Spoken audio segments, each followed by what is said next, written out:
Good morning. Morning. Morning. Your Honor, may we have our client brought out, please? Absolutely. Thank you.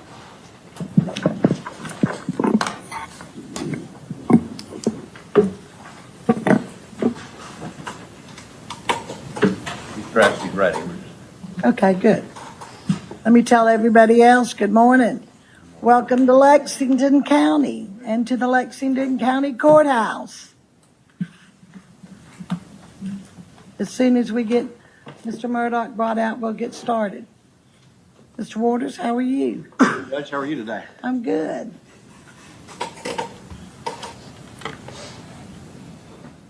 While we're waiting, let me introduce y'all to my new law clerk. This is my old law clerk. This is his last day. So you will not be emailing him anymore. This is Mary L. McKissick, and she will be the new law clerk that y'all will be getting emails from. So just wanted to introduce her. I do that not only in this case, but any lawyer who appears in front of me.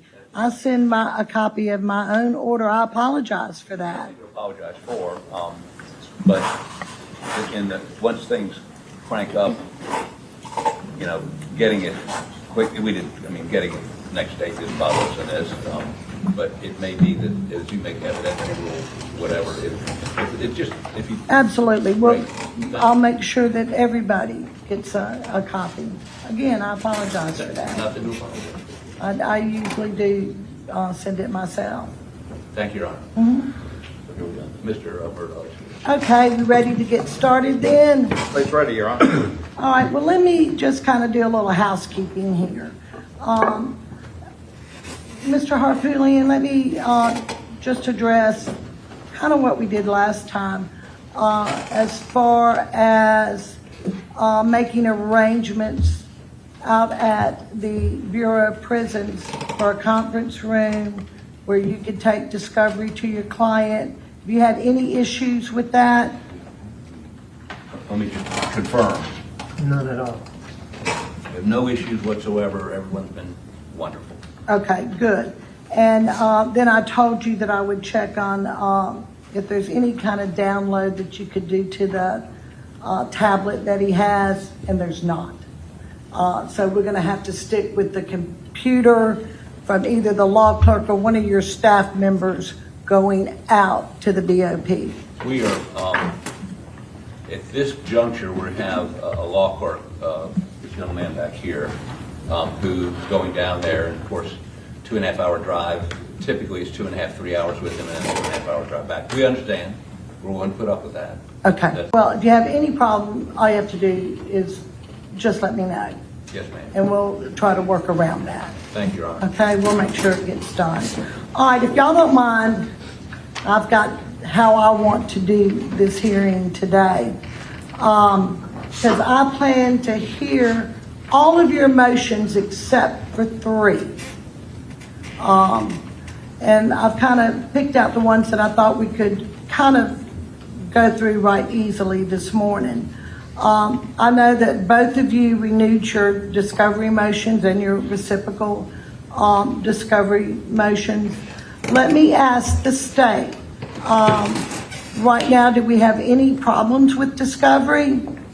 Not that I'm aware of, Your Honor. Obviously, we have filed a motion as it relates to that defense phone extraction. That's obviously one of the things on the table today. And I'm going to rule on that today. We are obviously always auditing discovery, and of course, it has been a few years since the trial, so there may have been things that we would turn over that have developed since that time, and we're in the process of doing that. But we are not aware of any discovery issues at this time. Indeed, not too long ago, the defense realized that one of the original big murder downloads that we gave them back in August of 2022 had been corrupted on their end, and our staff worked and did hours and hours of work to put all of that, to provide that to them. So my understanding is that they have all that, which they had then at the time. But they Yeah, certainly not anything new, Not just anything something new. you had to recopy That's and right. give to them. Okay.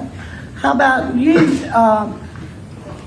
Mr. Harpootlian? Do you have any discovery issues right now? Mr. Griffin would like to address that, Your Honor. Mr. Griffin, be happy to hear from you. Yeah, I'll come up here, Your Honor, since I'm on the Yeah. microphone. Good morning. Good morning. I want to make a record. I mean, there's ongoing obligation by the state. They say that There's an ongoing they obligation by both of y'all. and so there's some items that we would have expected to receive by now, and we have not. Let me know what those are. What are they? So, as Your Honor well knows, the state has to produce evidence, information pertaining to, that the defense could use to challenge the credibility or truthfulness of a witness. It's called Giglio material, and it's in the United States Supreme Court, Giglio of the United States, and these include plea deals and promises, even secret agreements, evidence of witness bias, and credibility issues of police where there's evidence of past misconduct. And in that category, I have a few items as to secret agreements. There's a co-defendant in some cases, and then he's been charged separately. His name is Eddie Smith. Curtis Eddie Smith, who's a distant cousin of Mr. Murdaugh, was charged on November 2021, almost 5 years ago, of ab-hand, pointing and presenting, conspiracy, filing a false police report, and that's related to a roadside shooting that involved Mr. Murdaugh. Subsequently, in June of 2022, he was indicted by the state grand jury of 4 counts of money laundering, trafficking in meth, of other things. 4+ years have gone by, and those cases have not been disposed of. Every other case that we're aware of have been disposed of. And it begs the question, why not? Do they have a cooperation agreement with Mr. Smith? If so, what are those terms? He has been identified as a witness in this case since the last trial, well before the last trial. So we've got nothing on Mr. Smith. And if they have a deal, they're obligated to disclose it. If they have an understanding, they're obligated to disclose it, and we've never received it. With regard to credibility issues of police, we are aware that Judge Roger Young dismissed a murder case, and the name of that case is State v. Michael Colucci, and he was indicted in 2015. In June of 2025, Colucci's attorneys filed a motion to dismiss the indictment, saying that the state withheld critical exculpatory evidence on the eve of jury selection. The motions identify David Owen, SLED agent David Owen, who was the lead case agent in this case, who after this case received SLED Agent of the Year award. Judge Young dismissed the Colucci case because of withholding of exculpatory evidence. We want to know what's in Mr. Owen's SLED agent, I think he's retired now, in his HR file. Was he reprimanded? Was he sanctioned? Were any steps taken as a result of the Colucci matter? There's another SLED agent who was the lead SLED agent in the financial crimes case. Well, right now, we assume he's going to be a witness. He retired from or resigned from SLED. We don't know exactly under what circumstances, but then he went to work for the Charleston County Sheriff's Department. On June 8, 2026, Captain Ryan Kelly was terminated from his position, according to the Sheriff's Department, for conduct unbecoming, harassment, improper procedures. And so that would be information. We don't have subpoena power unless we subpoena them to a hearing. They have control and can request this. We don't have it, and we would like it. And so, Your Honor, that's some Giglio material, some Brady material that we have, think we're entitled to. And as you know, Your Honor, Brady is evidence that is, could be exculpatory. We have learned through reporting from Fitz News that there was a recent murder, we believe, in Allendale County. And what has come out of that investigation and what has been leaked to the press is that murder weapons were connected to the Allendale County murder. Now, how could that be? And so we would like to know, were Murdaugh murder weapons connected to this Allendale murder. Now, if Your Honor will get into this, you'll learn that the SLED agent ballistic forensic lab did an analysis of just the shell casings on the 300 blackout that was used to murder Maggie Murdaugh. And the ballistics expert testified that the extraction marks on those shell casings found at the murder scene matched extraction marks found on shell casings around the Moselle home and at a shooting range. And their analysis was, in his opinion, it was the same gun that injected the shell casings of the 300 blackout at the house, at the driving range, and at the murder scene. Which leads us to, I mean, we don't know if it was the same murder weapon in Allendale, but if they did an analysis of the shell casings in the Allendale murder case, and they're saying it matches the shell casings for the Murdaugh murders, either their test is bad or someone's out there using a gun to murder other people. And so we would like that information. And then there's generally, we are aware that SLED has received tips, because we've received tips. We've not been provided any information about tips of whether it's reliable or not, identifying anyone else other than Alec Murdaugh participating in the murders. We've not received any information. Have they found the murder weapons? Have they found the murder weapons since the last trial? And there's related information underlying all of those.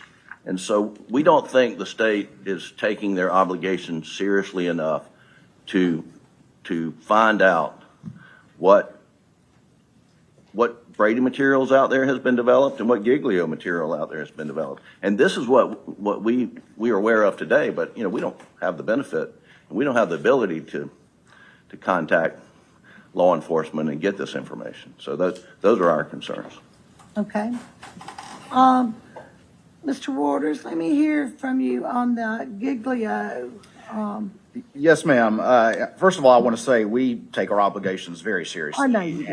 And have never had a problem. This is the first they've raised these specific issues. They could have given me a call, and if I ever discovered anything of importance, they're the first people that I call, and that's always been our practice. As to Giglio, as to Eddie Smith, there is no cooperation agreement. I don't have any secret agreements. If I had any agreement with the individual, I would disclose that to him. They have all the witness statements. They have the state grand jury testimony. They've had every bit of information that we have on, and every bit of discovery that we have on Eddie Smith. And there are no secret agreements. And if I do ever engage in agreement with any witness, I will disclose that immediately to the defense. I understand that obligation very well. Right. As to And those cases are still pending. That's correct. Yes, yes, Okay. ma'am, Your Honor. As to Colucci and Kelly, we are all aware of our Giglio obligations.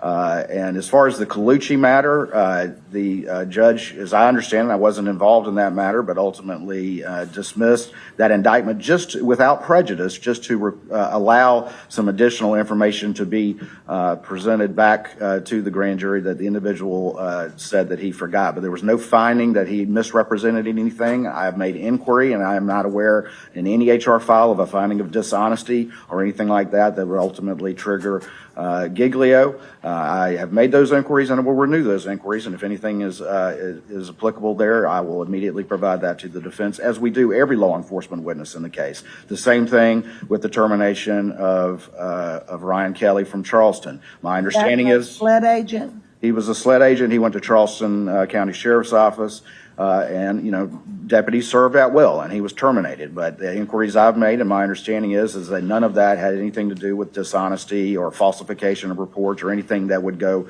to Giglio, that they were personnel matters. I will, of course, re-verify that, and if there's anything that needs to be provided in that regard, I will, of course, provide that to the defense. But that is my understanding at this time, And again, we always renew our giglio inquiries for any law enforcement witness that testifies as we move to trial. And obviously, if anything's forthcoming, we'll provide that. But those issues are not there.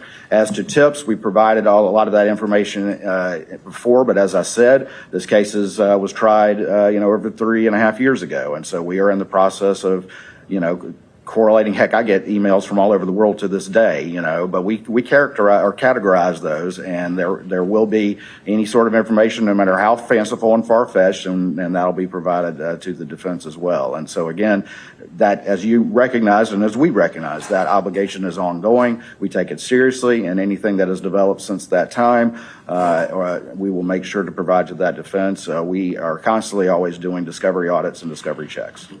All right, well, tell me about the Allendale with I'm sorry, Your Honor. the murder weapons. That's the first I've heard of that. I have never heard the first thing about that. If somebody told me that they had matched that to the murder weapon, not only the first call again I would be making would be to them, and the second call I'd be making would be to Your Honor. That is the first I've heard of that. I've never read the Fitz article. Certainly nobody at SLED, who I communicate with on a daily basis, has said, hey, Creighton, by the way, X happened. So I will certainly look into that, but I would be flabbergasted to find out that actually had happened and no one had advised this office of that. Okay. All right. I hope that answers your questions. He's going to get back with you. He's going to double check on Agent Kelly. But to his understanding, there was no dishonesty, but that would raise the bar to giglio. Yeah. But he's going to get back with you. As far as the murder in Allendale with the murder weapons, you certainly raised my eyebrows on that. Your Honor, throughout this case, Fitz News has been breaking stories that we were unaware of. And we can go through a long litany of that. But there was a podcast, there's a reference to what I just said to you. Maybe you could forward that to Mr. Waters and let him look at it and see if there's anything to it. But we would ask that they look into that.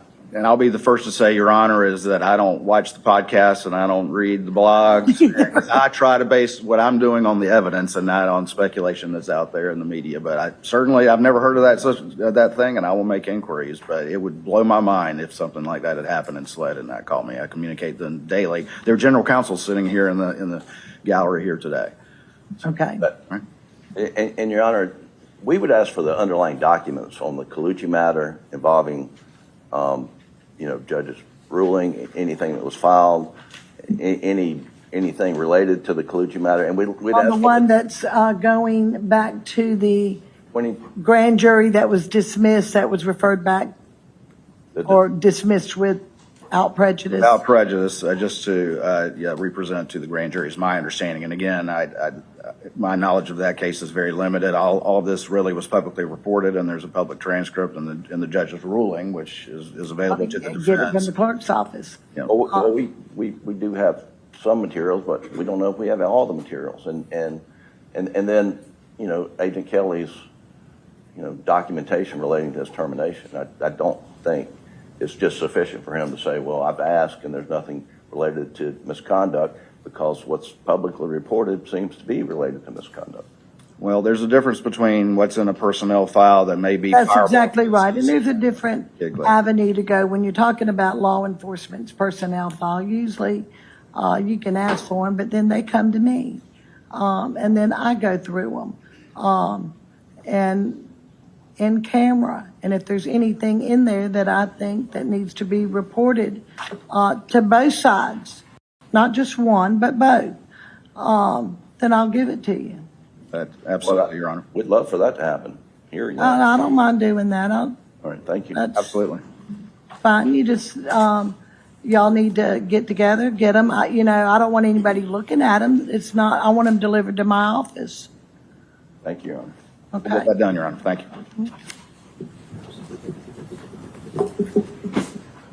All right, next, Mr. Harpootlian. I think this motion should be moot. I heard Judge Gergel dismissed without prejudice, and I think you have it on appeal to modify the protective order for your federal case. Are you going to withdraw this and maybe refile it later after the appeal? Yes, Your Honor. That's what, We filed it before Judge Gergel precipitously dismissed the case. perfect. I figured that made this motion moot, and I could get rid of it. If you need to refile it, please feel free to do so after the Once the Fourth appellate. Circuit sends it back, we'll be doing that. Okay.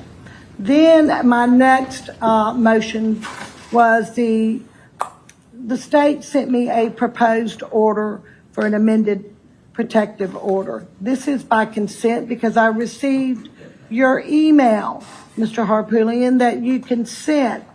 Mr. Waters, what I want to make sure is because, this is a new case. That means there's new filings.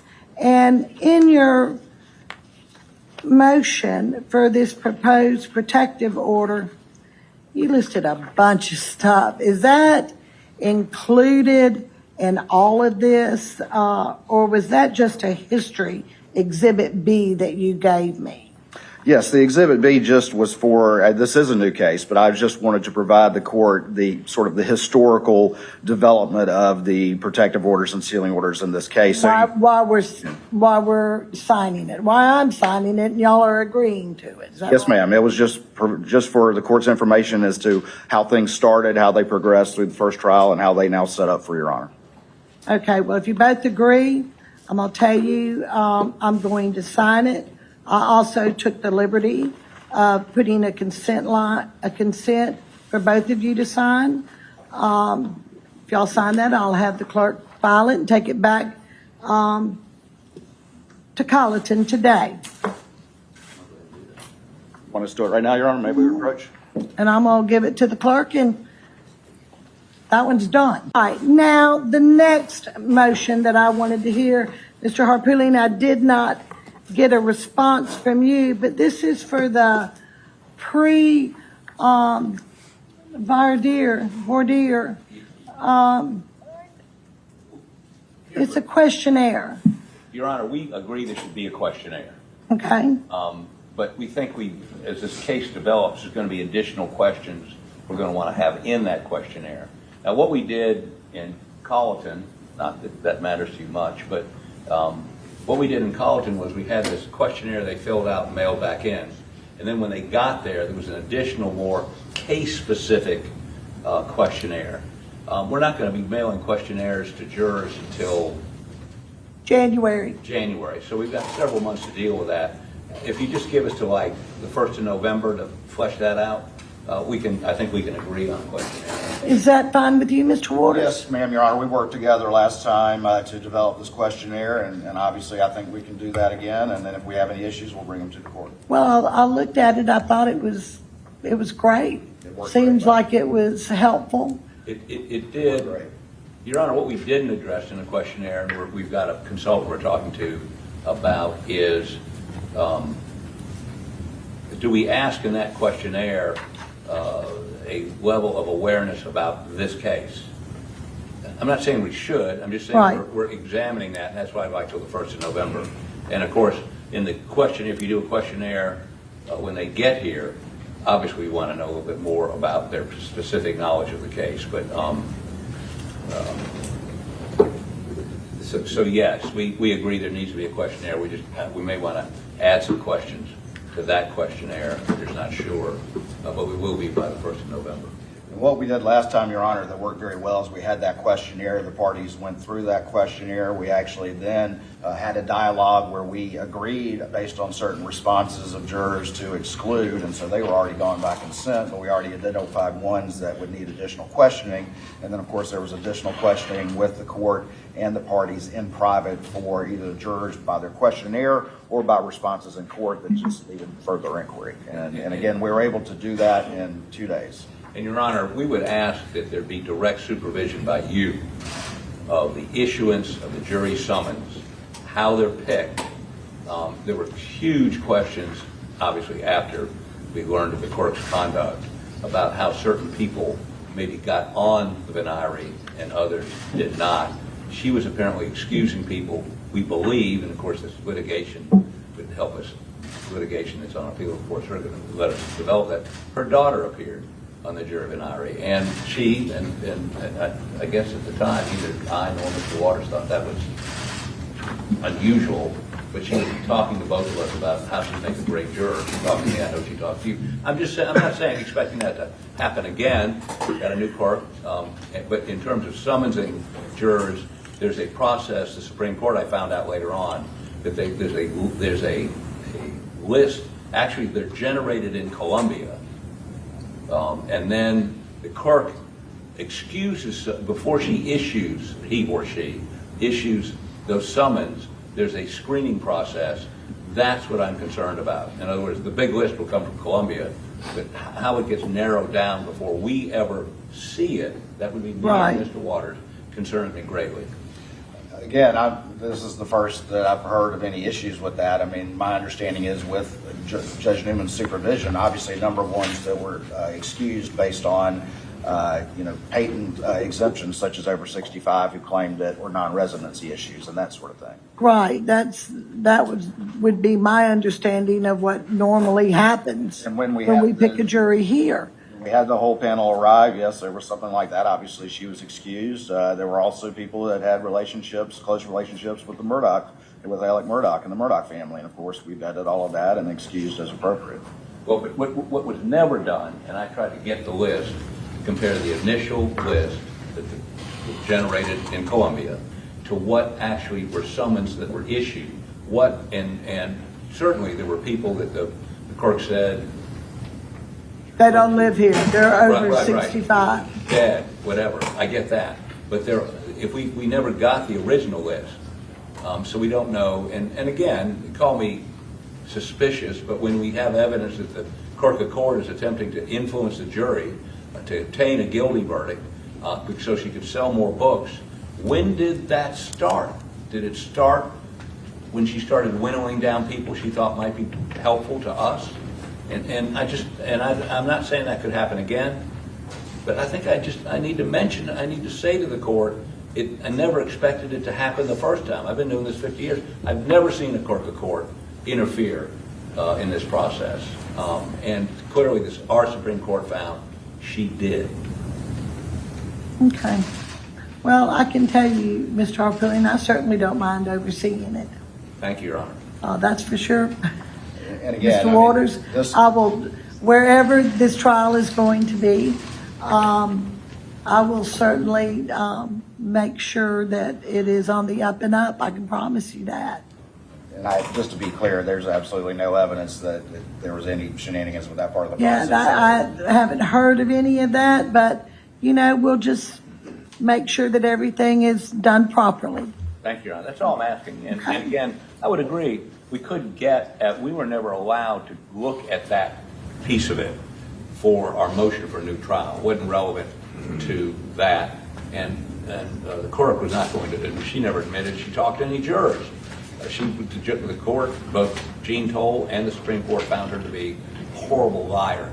So you'd have to prove it extrinsically. We don't need to go there. We may go there in our federal case, but we don't need to go there. I'm just saying, call me naive. I just want to make sure that you are in charge of this process. And it's not deferred to some functionary. No, I don't have a problem with that. Thank you, Your Honor.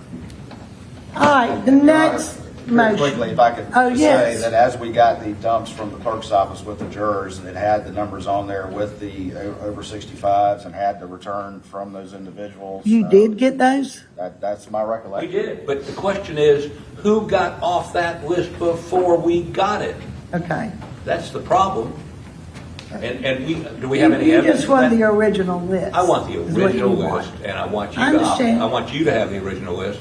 So when the summons go out, you know that everybody was on that summons list was summoned unless you were told they were dead, and again, I'm a little paranoid after our last experience, not realizing the clerk was trying to fix the jury. Okay. Well, I will,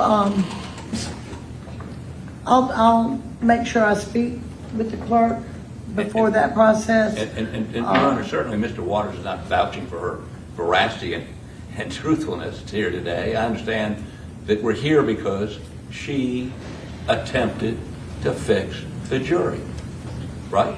Am I I think missing something? I think he understands. Let me hear from you, Mr. Ward. Well, look, I there think is he absolutely understands no. why we're here today. You know, I went through a lot and actually, suggested a lot of these procedures. Ultimately, all we were trying to do, recognizing the uniqueness of this case, and there's no denying it, is get a fair and impartial jury. And, Right. and the process that we put in place worked very well. That actually the person who was handling all that and sending out those juror responses, it was, there was multiple staff involved, and all of that was under the supervision of Judge Newman. So we certainly, understand what the Supreme Court ruled, but, I know Your Honor will supervise whatever process, and my only goal and my only intent is to have the first screening process take place and then give us the jurors that are in play, and then we'll put together a fair process to put 12 in the box.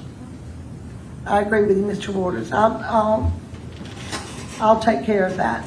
You don't need to worry. Neither one of you.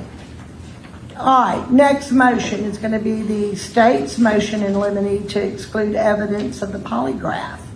Let me hear from you, Mr. Waters. Yes, ma'am, Your Honor. Yeah, this was just a prophylactic motion in limine that we filed prior to the first trial. And again, the case law is cited in there. I'm happy to detail it for Your Honor, but obviously the case law is very clear in South Carolina that polygraphs are a no-no, and that's because while they may be an investigative tool, the reliability of them is questionable. And of course, even the U.S. Department of Justice manual notes that it's not a lie detector. What it does is record physical responses that in the subjective opinion of the examiner may indicate deception, but that deception may or may not be related to concerns of guilt or innocence. And that's why the courts have always rejected those, in addition to the fact that they go to the heart of why we have courts and why we have juries, and that's, of course, for the ultimate determination of the truth of the matter. And so, obviously, from the state's perspective, if ever there's a polygraph issue or there's an interview that occurred after polygraph, we are rock solid to make sure that that witness and that officer or whatever does not say the P word out loud, and that's just been the general rule. And and this is the way I do things, just like we did the financial evidence last time. We laid all our cards on the table, did a long, extensive hearing. There was no gotcha moments or anything like that, and we just asked for the same thing, that there be, just sort of an in-camera ruling and an instruction that the polygraph word is not to be mentioned because, again, it can be hard to unring the bell. That's right. Let me hear from you, Mr. Harpootlian or Mr. Griffin. Please, Court, Your Honor. Sure. So, generally, Mr. Waters is correct. But, and let me point out to the court, and I'll hand up a copy of the case. It's the state versus Henry Eastwood, which, It's the Eastwood case? Is that what you said? I'm sorry? It's the Eastwood? It's the Eastwood case. I got a copy of it. Go ahead. That's you. No, I've got a copy. So, as you know, if you've got a copy of it, the Supreme Court said there's not an absolute ban. There are circumstances under which a polygraph could be used. Again, it is not a lie detector, but the question is, if somebody was confronted with the fact that they failed a polygraph, did they give it? In this case, did they give a confession? The Eastwood case, it was a confession gotten. In this case, and we want to argue this more fully, depending on whether or not this witness is called,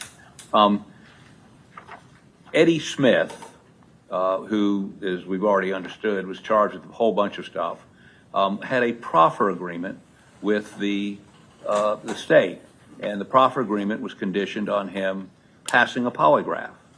And as Mr. Waters knows, in other words, he had a deal, and the deal was predicated on him passing a polygraph. This is a copy of the results of that polygraph. And the polygraph was, did you kill Paul and Maggie Murdaugh? He failed it. And so they, relying on that, canceled his proffer agreement. Now, I'm not saying necessarily that's admissible, on cross. But I am saying that it's an issue, not now, but much closer to trial, that we need to be able to litigate. And there may be others. We're going back through. I will tell you, Mr. Murdaugh passed a polygraph, flying colors. So, the same polygrapher. So, it may play a role in this trial. I'm not willing to concede that not under any circumstances can a polygraph ever be used. I'm just giving you this example of Eddie Smith failing the polygraph and them relying on it to cancel his deal. Now, that's what our understanding is from the limited documents. They never called Eddie Smith in the first trial, which we were shocked by. But should they call him in the second trial, we may want to go into this. But so I would ask you not to issue an order prohibiting any mention of polygraph with this guarantee. We would not mention polygraph in a courtroom with a jury until given permission by Your Honor to do so. All right, well, let me tell you, anything else from the, Mr. Waters?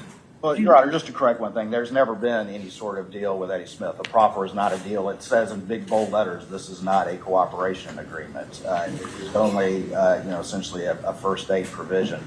Again, polygraphs can be an investigative tool, but they are never, I never base decisions on them. And frankly, in my experience, I found them to be wrong or for people to indicate DI for other emotional reasons than them to be accurate. This is why they're not ever relied upon in court. The case that they cite is a completely different issue where in that particular instance, the defendant wanted to bring up the fact that he had been given a polygraph and was told by the examiners he was lying as part of his defense in presenting an expert on false confession. And that is nothing that we have in this particular case whatsoever. And in fact, if you look at the cases that we cite in the memo, Your Honor,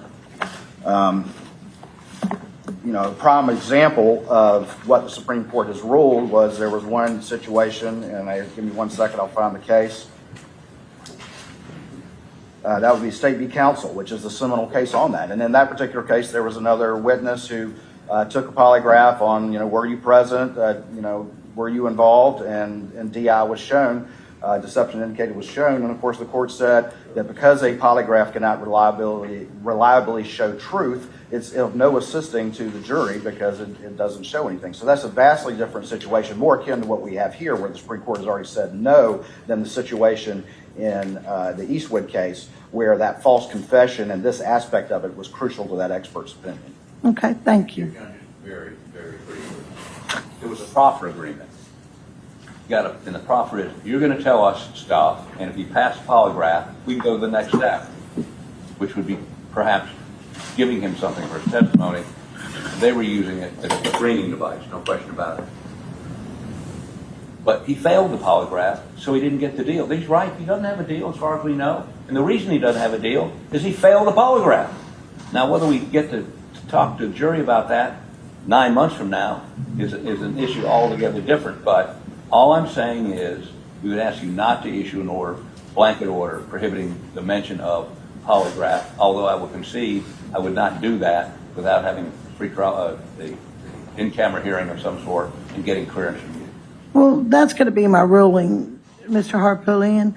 I'm going to rule that the results of a polygraph examination are not admissible, as well as the defendant's willingness or refusal to submit to a polygraph.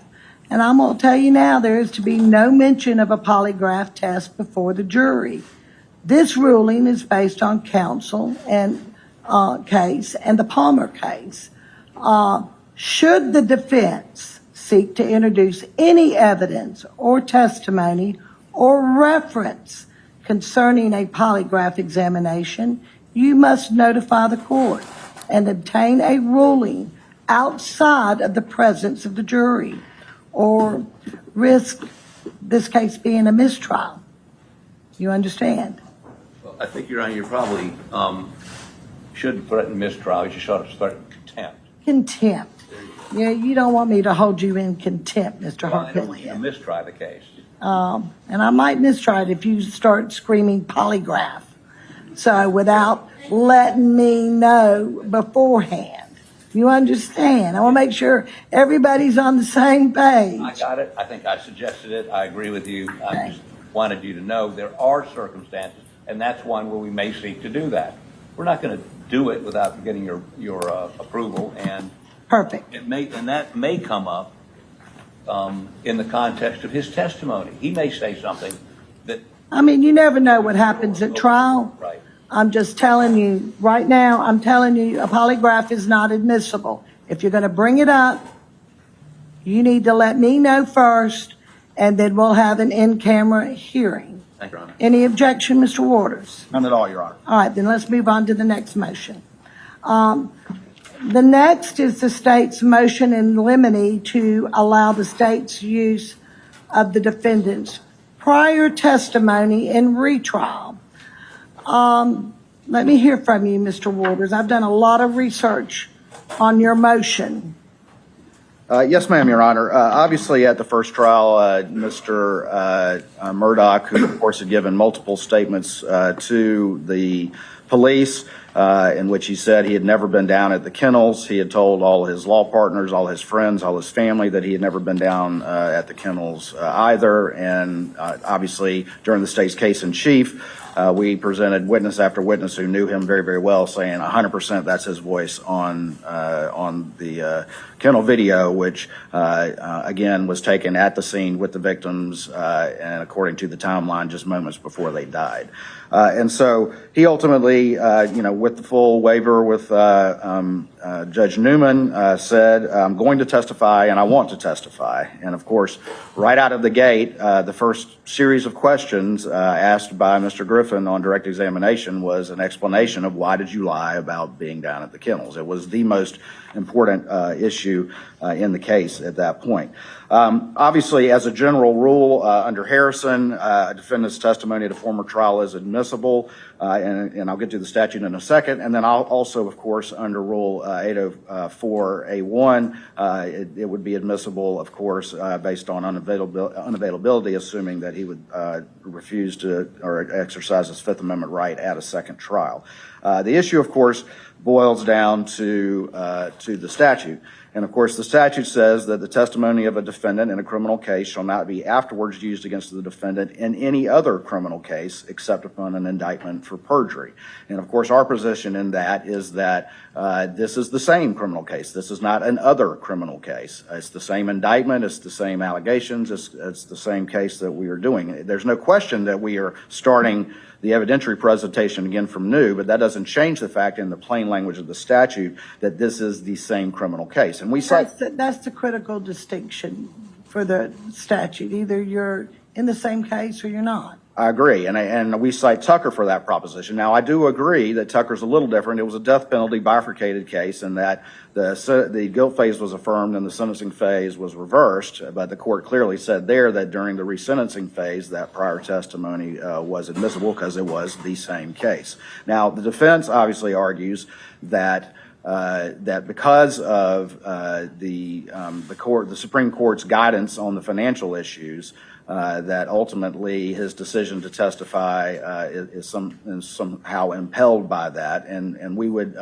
respond to that in two ways. Number one is the first thing is very clear that the most important reason for him, quote, I want to testify, is that he had to explain that kennel video, which again was the most important issue for the defendant to testify. Secondly, as we look at the opinion, and obviously I know you've deferred on the motive evidence, and we'll get to that at a later time, of course. But the Supreme Court, while saying that perhaps the trial court let the state go too far with that evidence, the court did say that the court appropriately ruled the evidence admissible under 404 and did appropriately admit at least some of that evidence. So ultimately, depending on how Your Honor rules on that motive evidence, admission of any prior testimony, should the state decide to do so, could be very much tailored to whatever the appropriate parameters are based on this court's ruling as to the extent of that testimony. Right, I think it would go along with what financial crimes are allowed in at the time of trial. Absolutely. Absolutely. And the state certainly understands that and is willing to do that. And then even aside from that issue, clearly, whether it's impeachment of this defendant should he testify again, or if the defense were to present a new theory through evidence that would be refuted by this testimony, I think that the law is very clear that then it could be used for impeachment to sort of, if they change tack, then it would be fair game, regardless of the issue of the statute. Okay. Who's going to argue that? Mr. Barber will address. Mr. Barber, come join us. Good morning, Your Honor. Good morning. Of course, we oppose this motion on two grounds, a statutory ground and a constitutional ground. And I would like to address the statutory one first on the generally accepted principle that if a constitutional issue could be avoided, that you should rest on statutory grounds. And the statute here is 1911-50, which, as Mr. Waters said, prohibits using his testimony in another criminal case. And so we're concerned on what is the same case versus another case. At 10:23 a.m. in this hearing, Mr. Waters, standing at this podium, said, quote, "This is a new case." That was his statement on behalf of the state. On a different motion, he said, quote, "This is a new case." Now, for the purposes of this motion, it becomes, again, the same case. The defense's position is that a trial de novo is another case, that is the logical, rational conclusion from the statute, that the purpose of the statute is to protect the ability of a defendant to testify in one criminal case without a broad, irrevocable waiver of his Fifth Amendment rights. The state, as far as I can tell, takes the position that the indictment number controls whether this is another case or not. Not anything substantive happening in a case. And I would point out that there's not a single case in which, with a trial de novo, because of an error by a state actor, not the prosecution, but certainly a state actor, that constitutes irrevocable waiver of the defendant's Fifth Amendment rights. Tucker is the closest case. As Mr. Waters conceded, it's not really applicable. It's a resentencing on the same conviction. Here we're having a trial de novo, and everything is new. As the court just went through with all those other motions, it's a new case. Even the protective order has to be redone. Everything is new. All the motions in limine have to be redone. The one thing that is eternal and cannot be changed from the previous trial is one witness's decision to testify. That Fifth Amendment waiver is the only thing, according to this state, that's not waived. For purposes of the statute, we suddenly become the same. And before getting to the constitutional infirmity of that, as Your Honor knows, we filed a motion to dismiss the indictment shortly after this motion. It was responsive to this motion.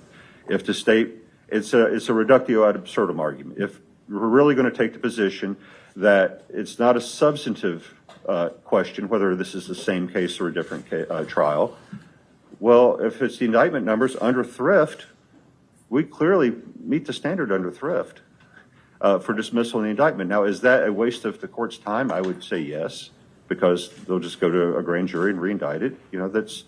But if we're going to put substantive import on the indictment numbers, the arbitrary indictment numbers, well, the grand jury, we have testimony from the first trial that the grand jury was presented evidence that the state admitted in its reply closing argument was incompetent, which the witness also admitted was incompetent. We have, if you look at that very lengthy motion for sanctions that's still pending, it's a colorable claim of misconduct. I would point out in thrift, the Supreme Court explicitly held there was no misconduct. But because there's a colorable case for it, which is the least possible burden, well, fabricated evidence is a colorable claim of misconduct. Okay, is it prejudicial? Well, it would be the only direct evidence linking the accused to the crime, the only direct forensic evidence, something that would prove his guilt that must be prejudicial.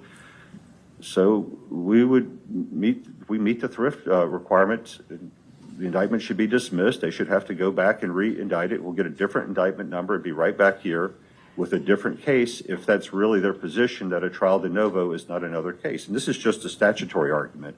There is, of course, a constitutional argument, which is the Harrison argument, which is that because he was testifying to address evidence that was ruled to be inadmissible, that his Fifth Amendment waiver cannot be held in this new trial. I mean, that's the clear holding of Harrison. It clearly, in Simmons as well, which was a suppression hearing, that in that case, someone testified in a suppression hearing, and electing to assert that Fourth Amendment right in a suppression hearing, you're not required to waive other constitutional rights. The case law clearly held, and Your Honor indicated that you've done a lot of research on this, that a witness cannot be required to surrender his constitutional rights to address inadmissible evidence. And I think Mr. Waters agrees with that, and that the dispute is whether or not he was testifying to address the financial crimes evidence. But as our response motion, with many quotes and block quotes, that was explicitly preserved. In Harrison, it was just an inference. In this case, counsel repeatedly put on the record why he was testifying. On page 3 of our response, Mr. Harpootlian said at that time, quite explicitly, put on the record that our advice as to whether to take a stand or not would have been different had the financial crimes information that he was also renewing the objection to had not been admitted over objection. And the court held in response to that the objection was preserved. So here we are. Harrison directly prohibits this, though I would suggest to Your Honor that the statute would be an easier ruling because there's no reason to reach a constitutional question. This is another case which we just said a dozen times when discussing previous motions. Thank you. Thank you, Your Honor. Any response, Mr. Waters? Very briefly, Your Honor. First of all, just because I just got this from General Counsel at SLED, that there was a 300 blackout that was used in Allendale. However, it was entered into IBIS, and there have been no leads or no matches on that. So that's what I was just informed. Is that going back to The prior motion, yes. the prior where the blackout was And I'll find out more, but it does. said to have been used in another murder in Allendale or somewhere? You understand that, Mr. Griffin? Okay. Sometimes a real novel idea is to pick up the phone and call each other and talk. That's what we used to do when we were younger. Just call and ask if you've got a question, and then if you have a problem with it, I'm more than happy to settle it for you. I hate that we have to do this in court. I do. It's easier just to, now we can email you if you don't want to talk to each other. You can just email each other. Say, hey, you heard about this? I have never not taken a call from these gentlemen. Love talking to them. Yes, sir, Mr. Harpootlian. Did he just say he loves talking to me? I did. He did. So maybe you ought to pick up the phone and call him. Maybe they need to start drug testing it. In all seriousness, I have never questioned Mr. Waters' integrity.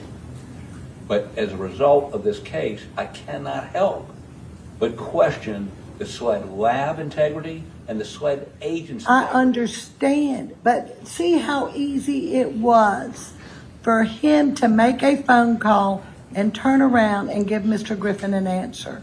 So, okay, and the answer is SLED entered it into some database and got no matches. Did they pull the shell casings from the Murdaugh trial and compare them to the shell casings to this? And that's not what I heard. That's not what I heard. And remember now, and if you've read the sanctions motion, they misled Mr. Waters about the blood spatter for months, and misled us, and misled an expert. That was the SLED lab. And when we talk about DNA in a little while, that's the context in which we are approaching this case, because we were lied to, the grand jury was lied to by SLED, and he was lied to. So I appreciate the fact he calls, and I was a prosecutor for a while.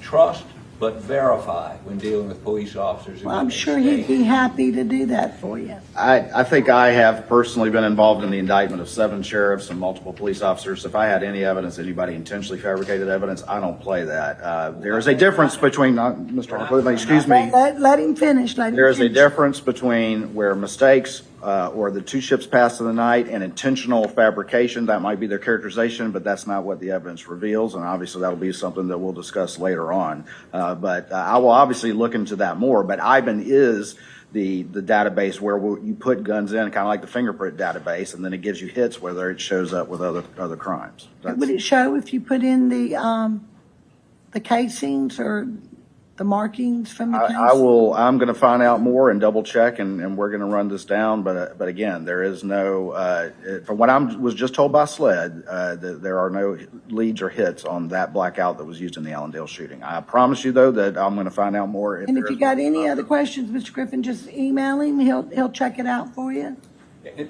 Sure will, Your Honor. And I mean, if you want some kind of verification, I'm sure he won't have a problem giving it to you. As long as, again, a phone call between him and an agent who has a stake in maintaining this conviction is okay for him. It's not for us. We want to see if they submitted it, what was the result? Is there a written result?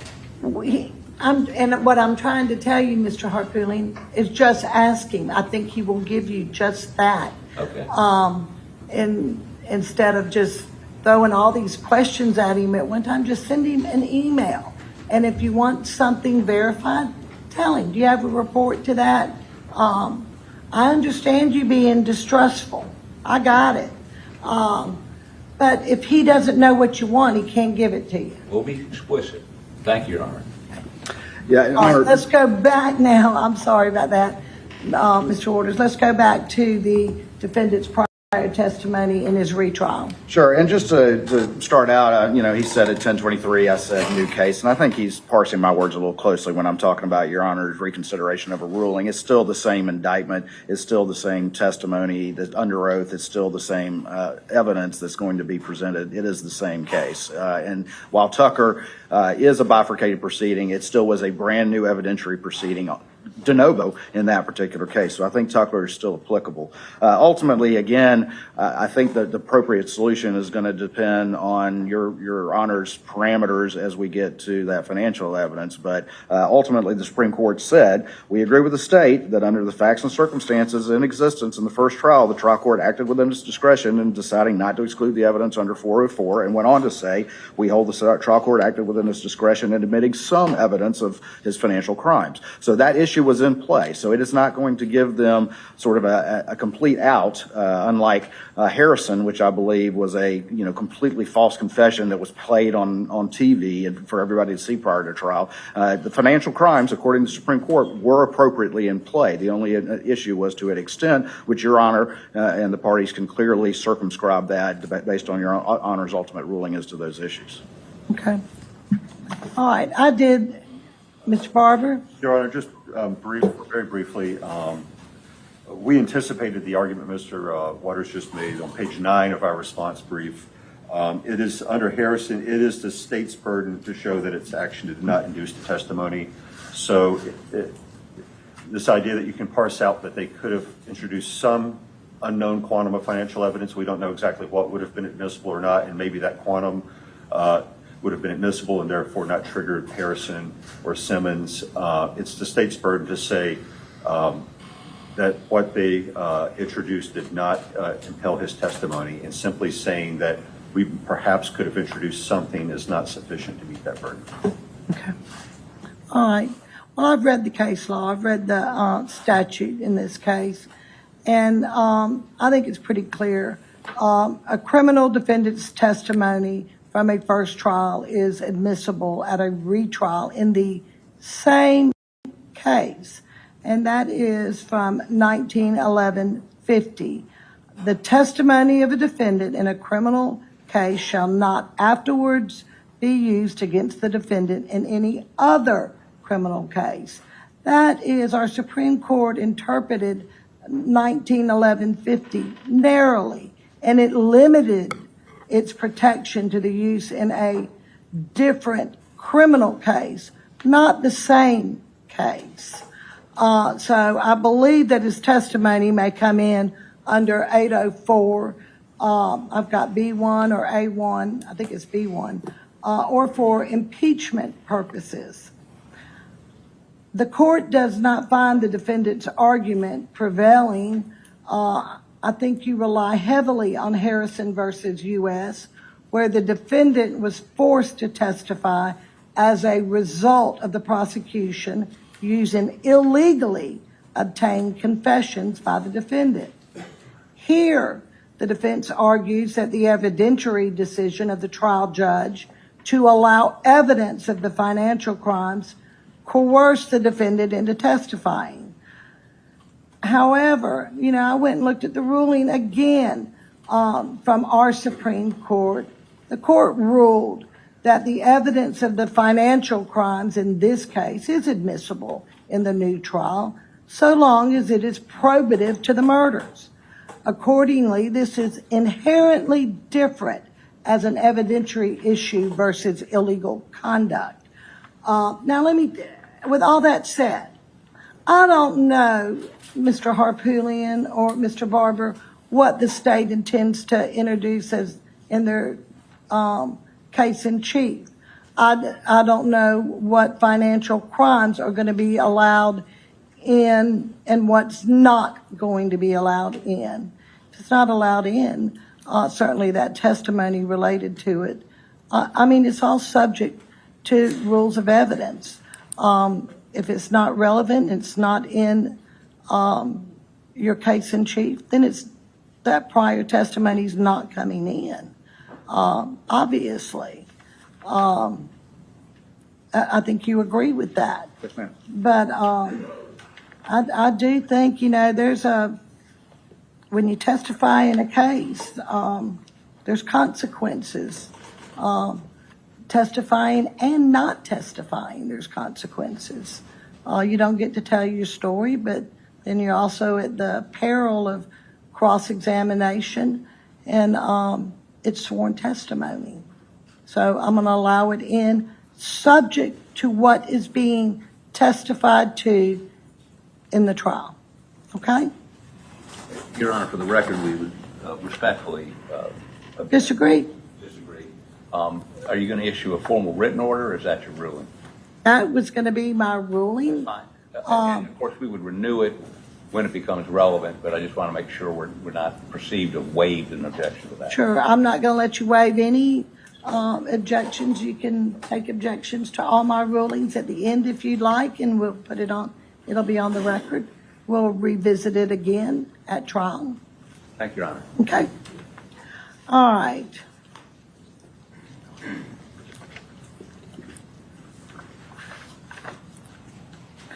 Now,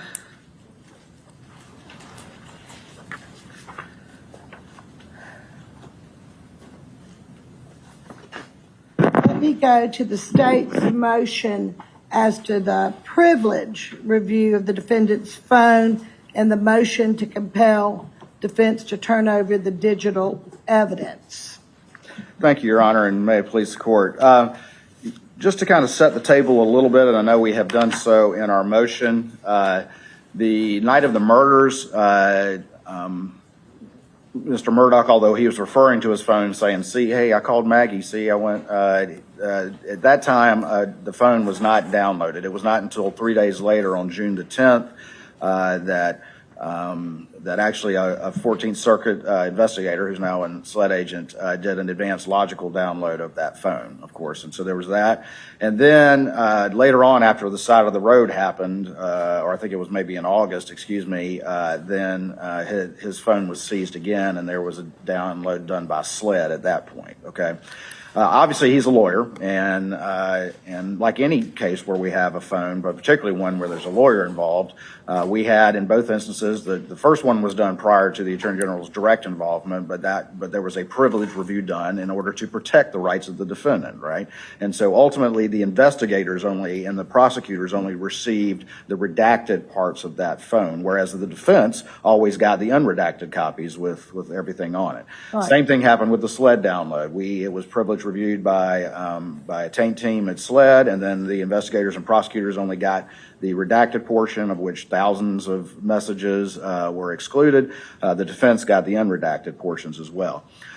So the first part of this motion is, and I believe they consent, so I'm not going to talk too long about that, is that since that time, of course, there's been a number of developments, and we painted a broad brush because frankly, Your Honor, the last thing in the world I want to do is to become privy to some communication I'm not supposed to. In fact, we go through great lengths to ensure that doesn't happen. But we've since had, I think, 12 attorney-client privilege waivers from former clients of his. He, of course, has pled guilty to conspiracy with another lawyer and a banker. And so those things, I think, would require a reassessment of that privilege because of either attorney-client fraud or these waivers. And so we propose to do that with the taint team. And then we also propose, and I think they agree to this, that we would identify new communications to be released to the prosecution and investigative team, but give them a chance to review those without us seeing them and make any sort of issue they want. And if there is an issue, we'll bring it to the court. Are these waivers, are they affidavits or what are they? Or Yes, during the course of the financial investigation, many of the clients executed written waiver, attorney-client okay, privilege so there's a waivers. written waiver from these clients. That's correct. Yes, ma'am, Your Honor. Any objection to that being sent back to OGC and reevaluated? No, Your Honor, we don't object to the process that was described in Mr. Waters' motion, where the taint team would bring to our attention and the court's attention any potentially privileged stuff before the prosecution receives it. Okay. All right, the next part of this is that early on, of course, we were told that there was a defense extraction that had been done. We've now, since their response, they've said that it's a logical extraction as opposed to a full file extraction. The thing about phones is that they really represent a snapshot in time, right? They are, I hate to use the word breathing, but they're sort of living items where the evidence on them can change through manipulation of the phone and just how they operate from one day to the next. And so ultimately the defense had that extraction. We never asked for it at the prior trial. They, of course, never used it and didn't call the examiner who did that. And so we filed this motion to ask for it. I think, for the sake of right now, I think the defense has raised these constitutional objections while we have our arguments where we believe these things can be authenticated other ways and that there would not be an act of production Fifth Amendment violation. At this point in time, I'm going to state that I think a better solution might be, because under Rule 5, of course, their disclosure obligations require them to disclose those if they plan to use them in their case in chief at trial. The problem that, as I see it, and why we ask for this, is that those things can't really be easily assessed, overnight, right? Because they are very large. And so what I would suggest and request of the court is that, and I understand that during trial things can change, but that there be, and ultimately there a scheduling order whereby at least it's this issue they can declare that intent, or at least give this information if they're going to use it to the state in a reasonable enough time prior to trial, so that we're not broken down with a jury on ice, so that we can assess a phone dump of 256 gig phone. All right, so you agree that they don't have to turn it over to you unless they're going to use it in their case in chief. I think. Unless it's provided that it's not protected by attorney-client privilege. It's not protected under the Fifth Amendment. Well, I think what I'm saying is we raised arguments as to why the Fifth Amendment would not apply in this case, why attorney-client privilege and work product would not apply in this case. And again, we're not asking for the opinions of the examiner or the impressions of that. But what I am saying is at this point in time, given their consent on the privilege review, am not willing to, push us into this particular thorny issue at this time, as long as maybe we have a remedy that if they are going to use it, it is provided to us in sufficient You want time. notice. That's correct. Yes, ma'am. I think that's a fair resolution. Any problem in giving him notice if you're planning on using anything from this phone in your case? No, Your Honor, we didn't use anything the first trial because the full extraction the state did less than a month later has that and more. So I don't anticipate that we would use it at all, frankly. We didn't. All right, well, I have no issue with giving notice if we change our mind. well, let me ask you this. I set the trial for April the 5th, and I intend to stick by it. How about if you're going to use anything, can you turn it over to him by March 1st? That'll give you like 30 days to have any rebuttal or expert witness or any objection to that? If Your Honor if this is only about the Chip Johnson cell phone extraction that we're talking about, if that's what's subject to that notice requirement, there's no objection. Thank you, Your Honor. That's absolutely acceptable. The only other thing I would just ask, and I'm sure they would do that anyway, is that as we work out these issues, that any extraction be preserved during the course of the March 1st deadline. Okay, I March think that 1st. takes care of that issue, Your Honor. Perfect. But we're just going right through these.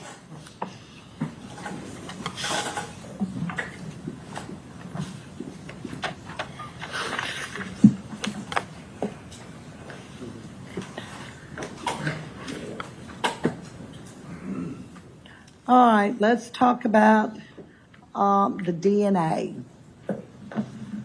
This is the defendant's motion. This was brought up at the status conference. The way I left it was to find out if there was any a viable sample to test. And I want to make sure I got this right. It looks like there was really two samples. A sample the state tested, and there's some leftover, for a lack of a better word, leftover stuff. I don't know that it contains all DNA in it, but leftover. Then there's a reserve DNA sample.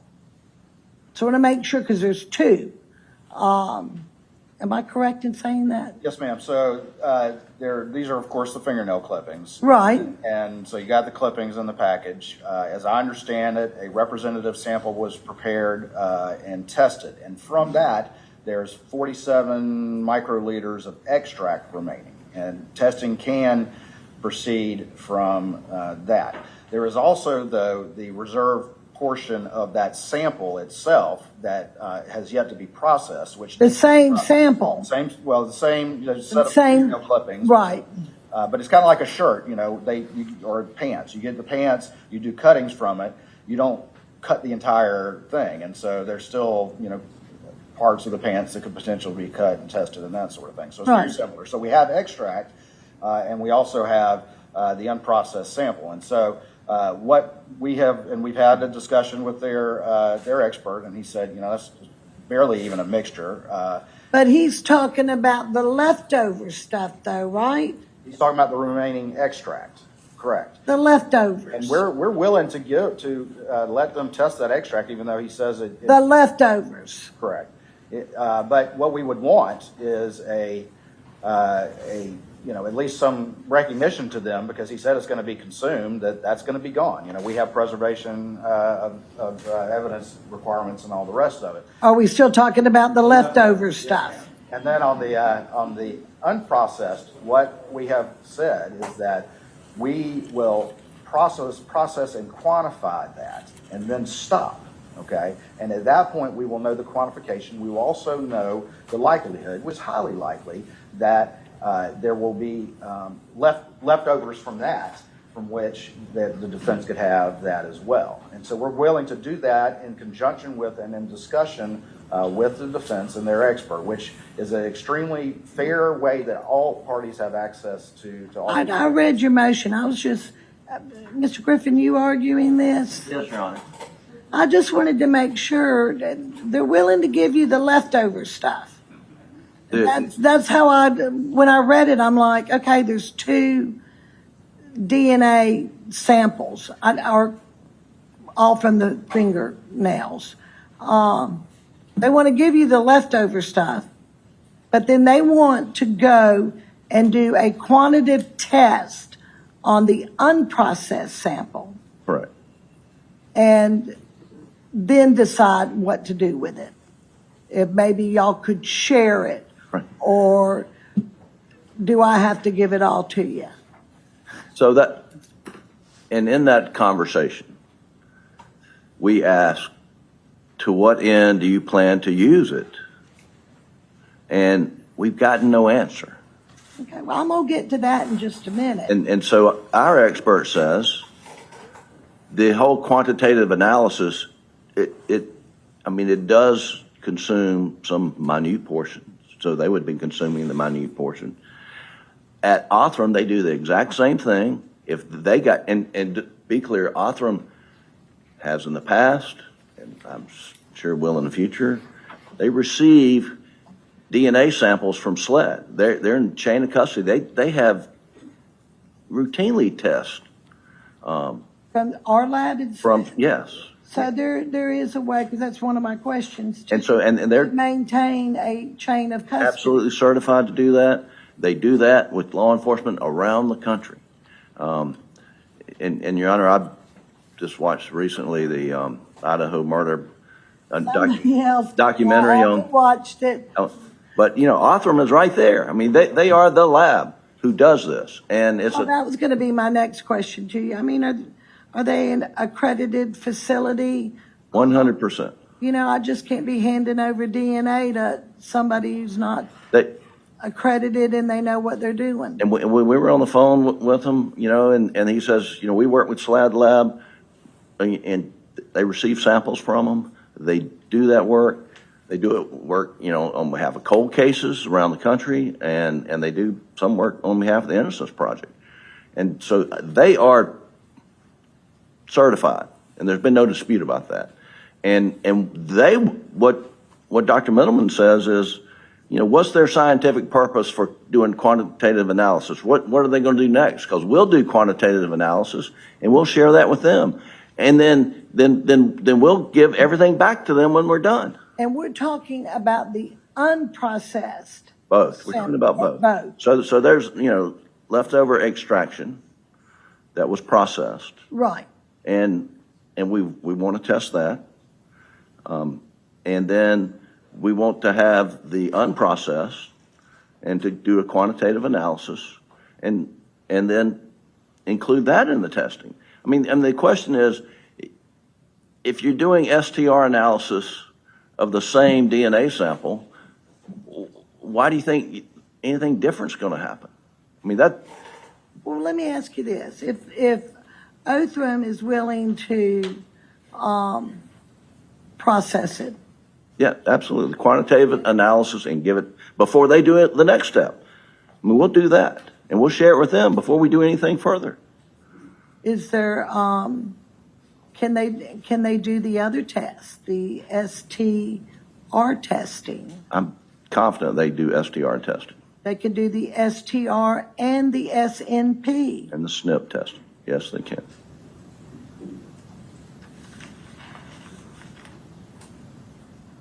And that's what, And we also, and let me make sure I got this right, because the SNP is really different from the STR. Those results are based and compared against like CODIS, known samples. STR is. The STR.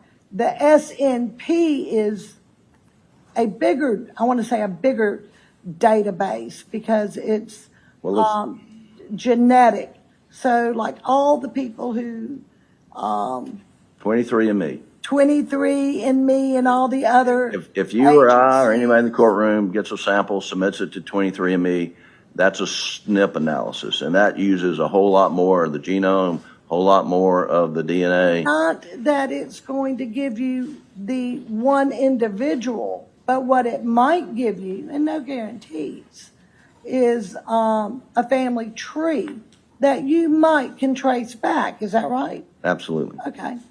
And in addition, what Othram can do, so we do know that this sample, this is male, the unknown male. So there's Y chromosome in that sample. Othram can test and analyze that Y chromosome, and depending on how much it is, they can go back to origin. Like, is it an Asian? Is it a white male? Is it, and they're able to do that.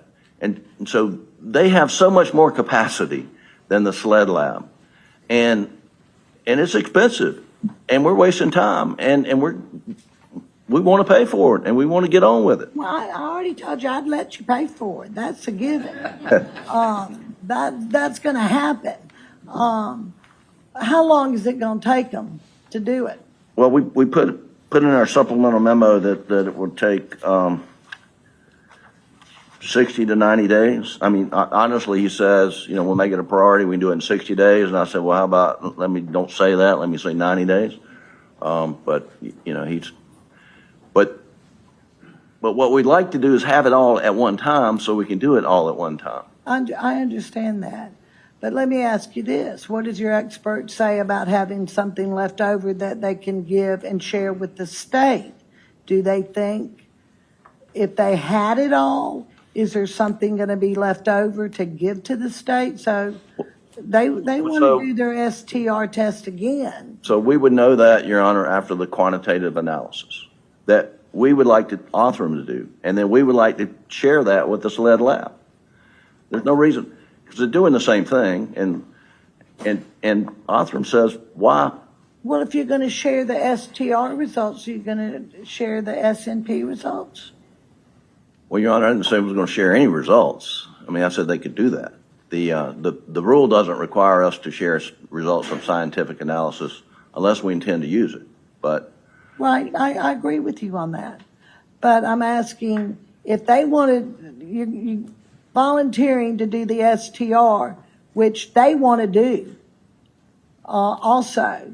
well, I'm not sure they want to do that, Your Honor. I haven't heard that. I've said, to what end do you want to use this after doing a quantitative analysis? Well, what are you going to do with it? You going to do the same thing twice? You expect a different result?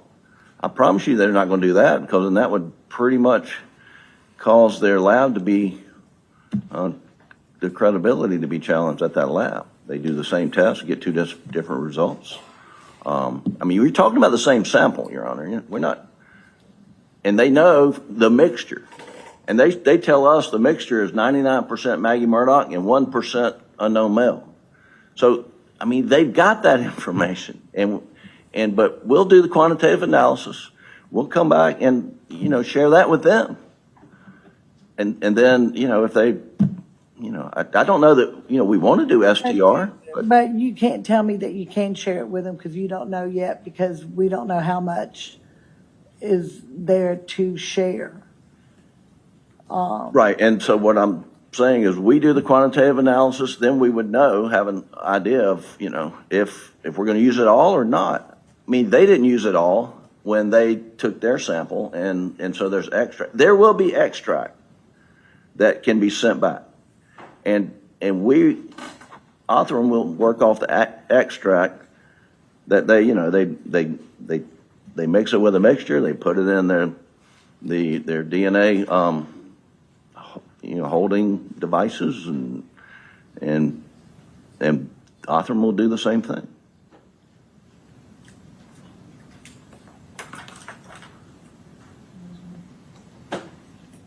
All right, let me hear from you, Mr. Waters.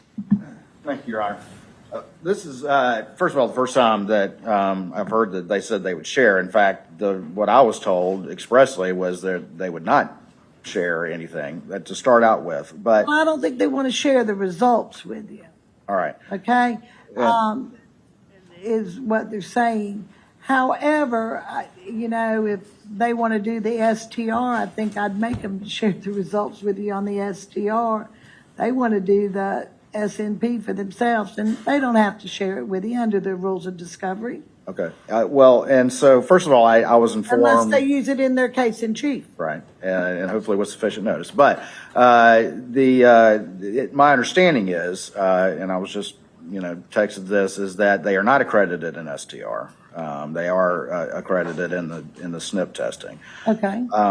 But to explain what this is, and so it's kind of, there's a bag full, as I understand it, and this was recently explained to me, there's a bag full of, the little fingernail clippings, okay? And they pick out a representative sample and put it in a tube and shake it up, and that's from what's generated. And then you have the remaining portions of that item that are in that bag. And so that's what needs to be processed. So it's not a question of necessarily doing the same thing over. It would be like taking a different cutting from an item of clothing. Right, you might have a little bit of DNA over here, and then you might have it on the other side of your fingernail, a little bit more. Correct. And so there is the chance that there could be something that comes out differently. And so SLED can turn around this quant in a couple of weeks. And again, there's nothing to indicate, and this is what I suggested, is that we would do the quantification and the processing and stop. Okay? We're not going to proceed forward with STR on it without calling the defense and letting them interface with their expert. And at that point, we'll know, which is probably likely, that there'll be enough for SLED to do STR or YSTR, and there'll be enough extract for them to do what they want. But their own expert has indicated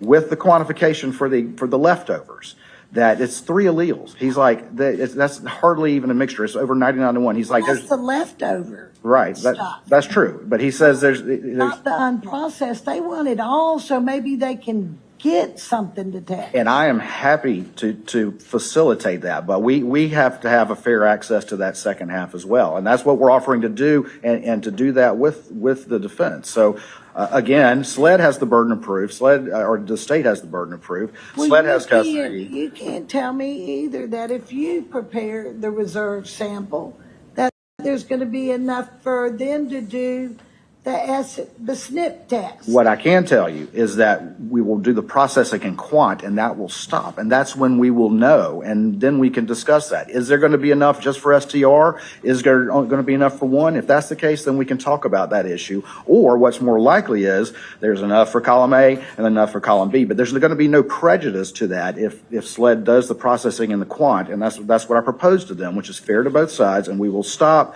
and have a conversation with them before proceeding so that there's no prejudice to either side. Let me. Now, they've had 5 years. Well, and you know, we're on appeal for a while, but from 21 to 23, they did all the testing they wanted to do. And now we've come up and asked to test it. And guess what? Oh, we want to test it. Well, they've already tested it. And now because we asked to test it, they want to take control of our testing? I mean, that's not fair. I got it. Let me ask you something. Do you know if you can do an SNP and an STR test from the same sample? I don't know the The answer to that, Your SNP Honor. first and then do the STR? I personally don't know the answer. We You can find know, the Mr. answer out. Lewis? We can find the answer out. But I'm sorry, Your Honor. I was just wondering if he did the SNP, the SNP test first, can you take that same sample and do the STR? As I understand it, we have to process and get to quant, and then we will have an idea of what sort of sample that we have. And then, as I said before, then we can have a discussion with the defense and see, you know, what we have and whether there's enough for this, that, or the other thing. And we can have a discussion. And again, I'm here to be completely fair, and this is a fair process for both sides. And if there's a dispute, then we can come back to Your Honor. But I think SLED, who has custody of this evidence, should do that processing and that quant, at which point we will stop. There will be no prejudice to either side. We'll know what we're dealing with, and we can talk to Dr. Middleman, we can talk to the SLED lab and say, is there enough for column A and enough for column B? And I want to correct Let me something. ask you this. Are you expecting a different result from your retesting of this sample on the STR? I'm not expecting a different result, but there's always the chance, just like if there was a different cutting from the same clothing or a different part of the swab. It's always a chance. But that's why with best practices, and I gave you the memo, that reserve sample is kept. And then we're talking about fundamentally burning it all up, and that's fine. It is best practice for a law enforcement agency, particularly with the Preservation of Evidence Act, to keep stuff in reserve. But if we're gonna burn it, then it needs to be burned in a fashion that is fair to both sides. We can rush job this quantum processing. There'll be no prejudice to either side. Stop there, and I'll talk with the defense. And if again, Dr. Middleman already said with the 3 alleles and the leftovers that there's unlikely that he can do anything with that. But we'll have that conversation. we can do the quant analysis and share it with them, Your Honor. We can do the quant analysis.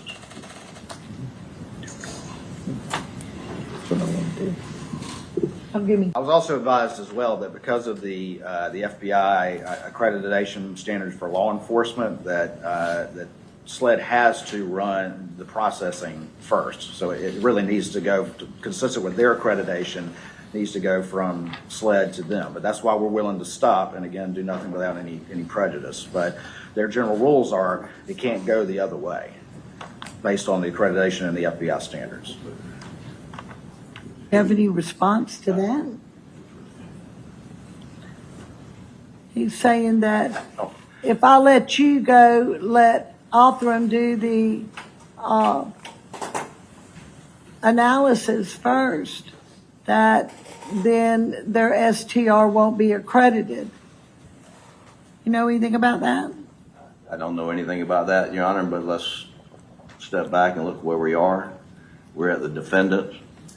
He's asking for this.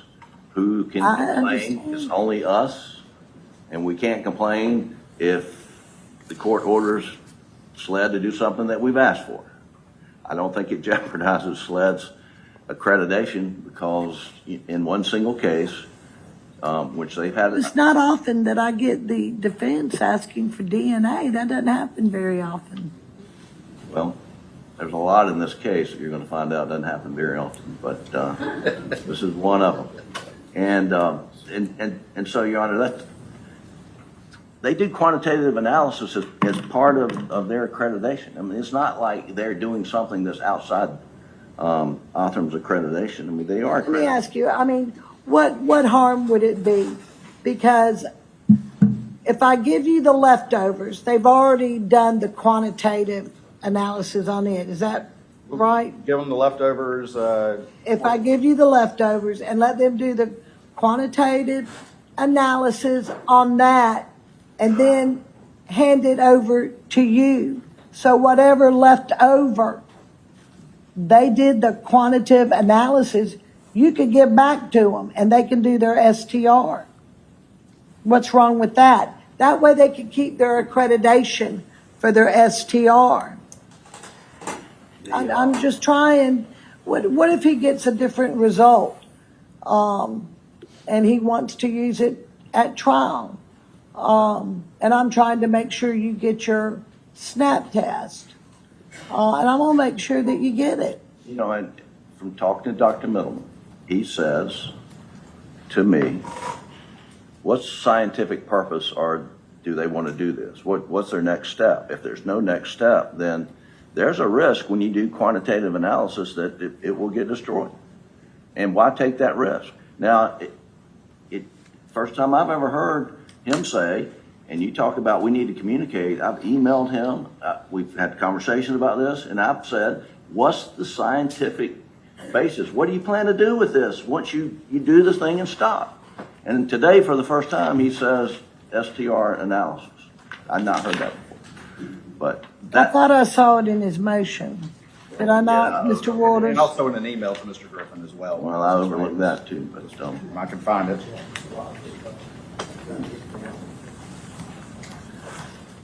You know, it's not like a piece of paper. I can make a copy of it. right. You know, and it's just such a little amount, and I'm trying to make sure. I want you to have your test.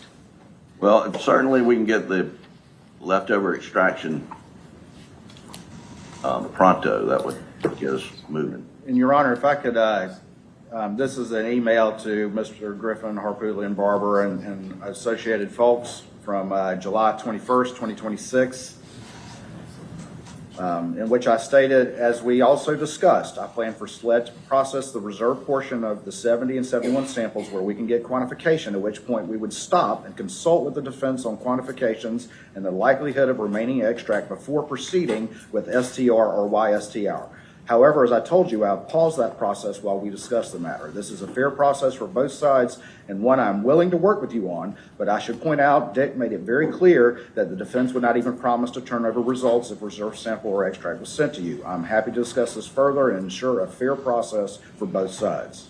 But, you know, you would agree with me, Mr. Waters, that he doesn't have to turn it over to you unless he's going to use it in his case in chief. Well, I will say this, that if we're talking about, that's why we need to process the reserve and process sample. And then we can figure out, and almost certainly there's going to be enough for column A and column B. But I'm willing to do that and stop and then have a conversation with them. And that's what I've offered. That's the fair result. It doesn't prejudice anyone. And of course, the quantification is going to, determine how much material we have. And at that point, the scientists can analyze what is likely and what is reasonable. And I'm willing to involve them in that process. We just got to get to step one, and SLED can turn that around in just a couple of weeks. And then I will stop and give them a call, and we'll hash it out. And I'm 100% willing to make sure that there's no prejudice to either the state or the defense. Your Honor, to respond to that email, and we discussed it, you have to understand the context. Before we tried the last case, they indicated there was blood spatter on a T-shirt. We wanted to examine it. We wanted to have it tested. SLED violated every rule known to man and destroyed the T-shirt in the process of processing. Now, it turns out that they also, when they processed it, determined it wasn't human blood. We didn't find that out till very late. But the point is, we want Offram, who is the gold standard, to do the quant piece. They want them to take that piece they've had for 5 years. Did they check it to make sure the first one was right 5 years ago? No. Now, when we have Offram, we better check that, so make sure we didn't screw this up. This is just a CYA. This has nothing to do with seeking justice. So I would say, let us have the unknown sample, hadn't been processed, let Offram quantify it. Let them, and if it's not going to result in them losing their certification, don't test it. They've taken 5 years and not tested it. Why should we run the risk of them screwing that up? That if we screw up the quantification, we accept that. If they screw it up, we don't have a sample. I understand. And that's why I'm so passionate about it, because we went out there to SLED. We dressed all in, Mr. Waters with us, had on lab coats and went in there and examined the thing and took pictures and then, we couldn't test it. I don't have any faith they won't screw this up. But whether you have faith in them or not, why don't we have an independent right to examine the untested DNA? Why don't we have that? Your Honor, Except there's some procedural issue about their certification. We have a right to a fair trial. We want to. You have somebody from SLED here that can tell me about, if I give them this sample, you can't do an STR? we do have Lieutenant Stanley from SLED. Come up here and speak with me, but I'm going to put you under oath. Madam Clerk.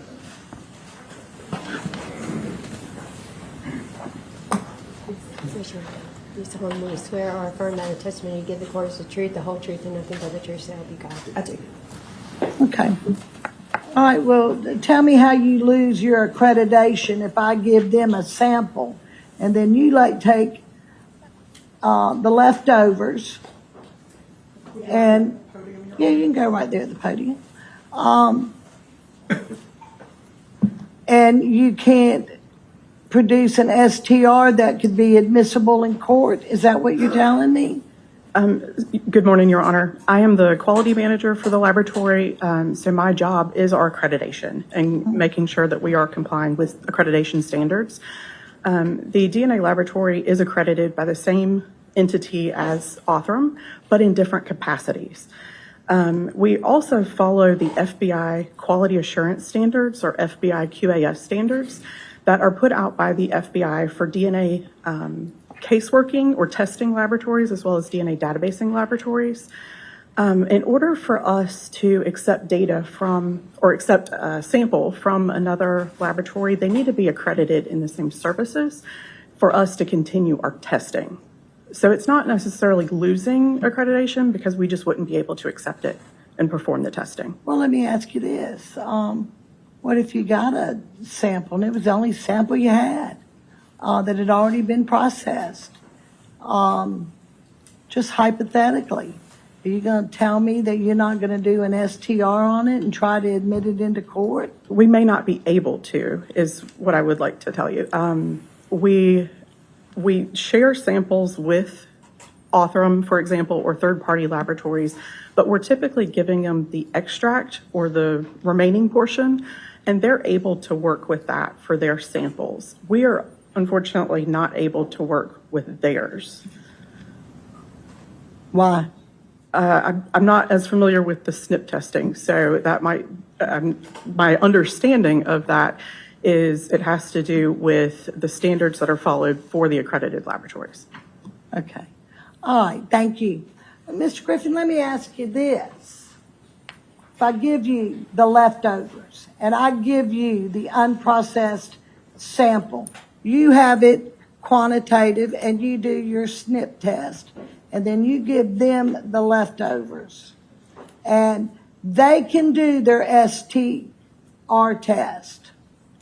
Would you consent to it being admitted into court? Yes, Your Honor. We wouldn't raise any objection as to the To accreditation or accreditation, chain anything of like custody, that? thing like that. Now, if there's some other irregularity in the process, sure, but not because of it flowed from Othram back to SLED. No, we would not object to that. Okay. Anything else from the state? Your Honor, just as to that last hypothetical that Your Honor stated, I think that the same thing would have to happen, that after processing, you have to stop, because only then are you going to know whether there will be leftovers. And that's the whole, what I'm proposing is we process and we stop. And at that point, we'll know whether there's going to be enough for STR on SLED and enough for them to have the leftovers of that. And that's exactly what I'm saying. But if they go ahead and run the SNP without consulting with us, there may not be any leftovers, is what I'm saying. Well, let's talk about that, because why even get it processed if we're going to stop? Then what's going to happen? So we'll know at the quantification point, we'll have an idea at that point that if we proceed with STR testing, whether there will be, like there was in the other examples, 47 or however many microliters of extract remaining for then to be provided to Othram, which again, the original leftovers were willing to provide. But the processing in the quant is where we kind of know what we have, and what if we do further with it, do actual testing with it, what is the consumption possibility at that point. And so that's why I'm proposing that we process it, we'll know what we have, and then we can actually have a discussion of who can do what with what.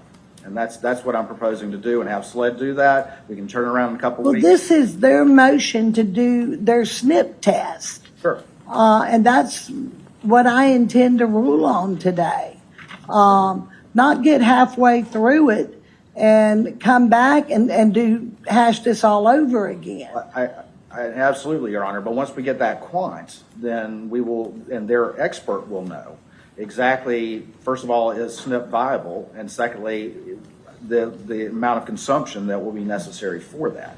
And so that's why we're not kind of like stopping. We're just, I don't know. What is your position if the SNP test destroys the whole sample, there's nothing left?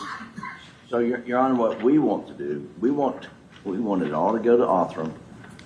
The unprocessed, they will process it, they'll do a quantitative analysis, and we'll share that quantitative analysis with SLED.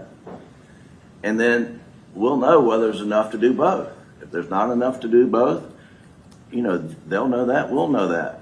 But, and we want to do the SNP testing with that. We may have to be back here and having the same back and forth. But what we don't want is SLED to keep it, SLED to do a quantitative analysis, and then say there's not enough for you to use. I mean, that's what we don't want. That's my whole offer, is I wouldn't proceed without having that discussion and with him. So that's the whole point of what I've made, is that we'll know what we have at that point. I'm not going to do anything to prejudice anybody, but we got to process it to know exactly what we have and what we can do with it. And we want to process it.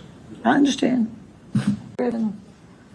I'm gonna grant your motion. I'm gonna let you take it. The leftovers, the new. Y'all make sure you make a chain of custody. I'm gonna let you have the analysis done, quantitative. Then I want you to report back to the court and tell me if there's leftovers before you do your snip test. Yes, I want to know beforehand, and then, because I've got to get this started. You need 90 days at least. So we need to get it started. I want you to report to the court, let me know, and then I'll have a discussion with y'all on what we're going to do. all right, thank you. Okay? Thank you, Your Honor. Thank you. All right.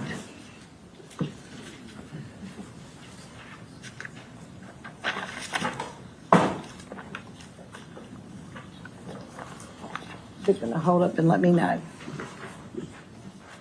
All right, let's talk about transfer of venue. Who's, Your Honor, before you do that, can you have a 5-minute recess? I'm sorry, I have a bad habit of keeping right on going. Absolutely we can.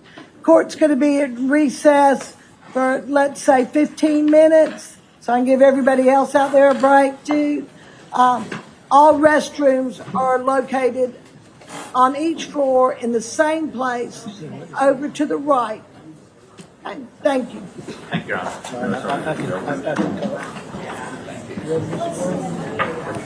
Then we get up. Well, I'll be back as well. Yeah,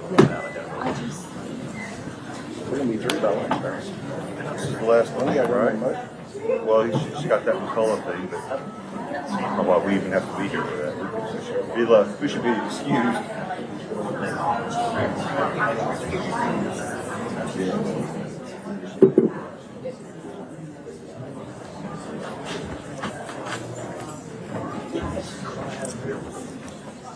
Be seated.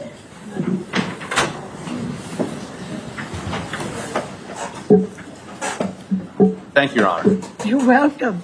I remind you of my age. And how old is that now, Mr. Harpootlian? Really? On the record? I'm old, okay? You're not underage. You're not underage.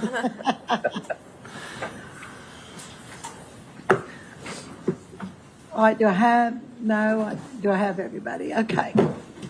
Mr. Waters, you got everybody at your table? Yes, ma'am, I do. All right, then let's proceed with the defense's motion to transfer venue, please. Your Honor, let me at the outset,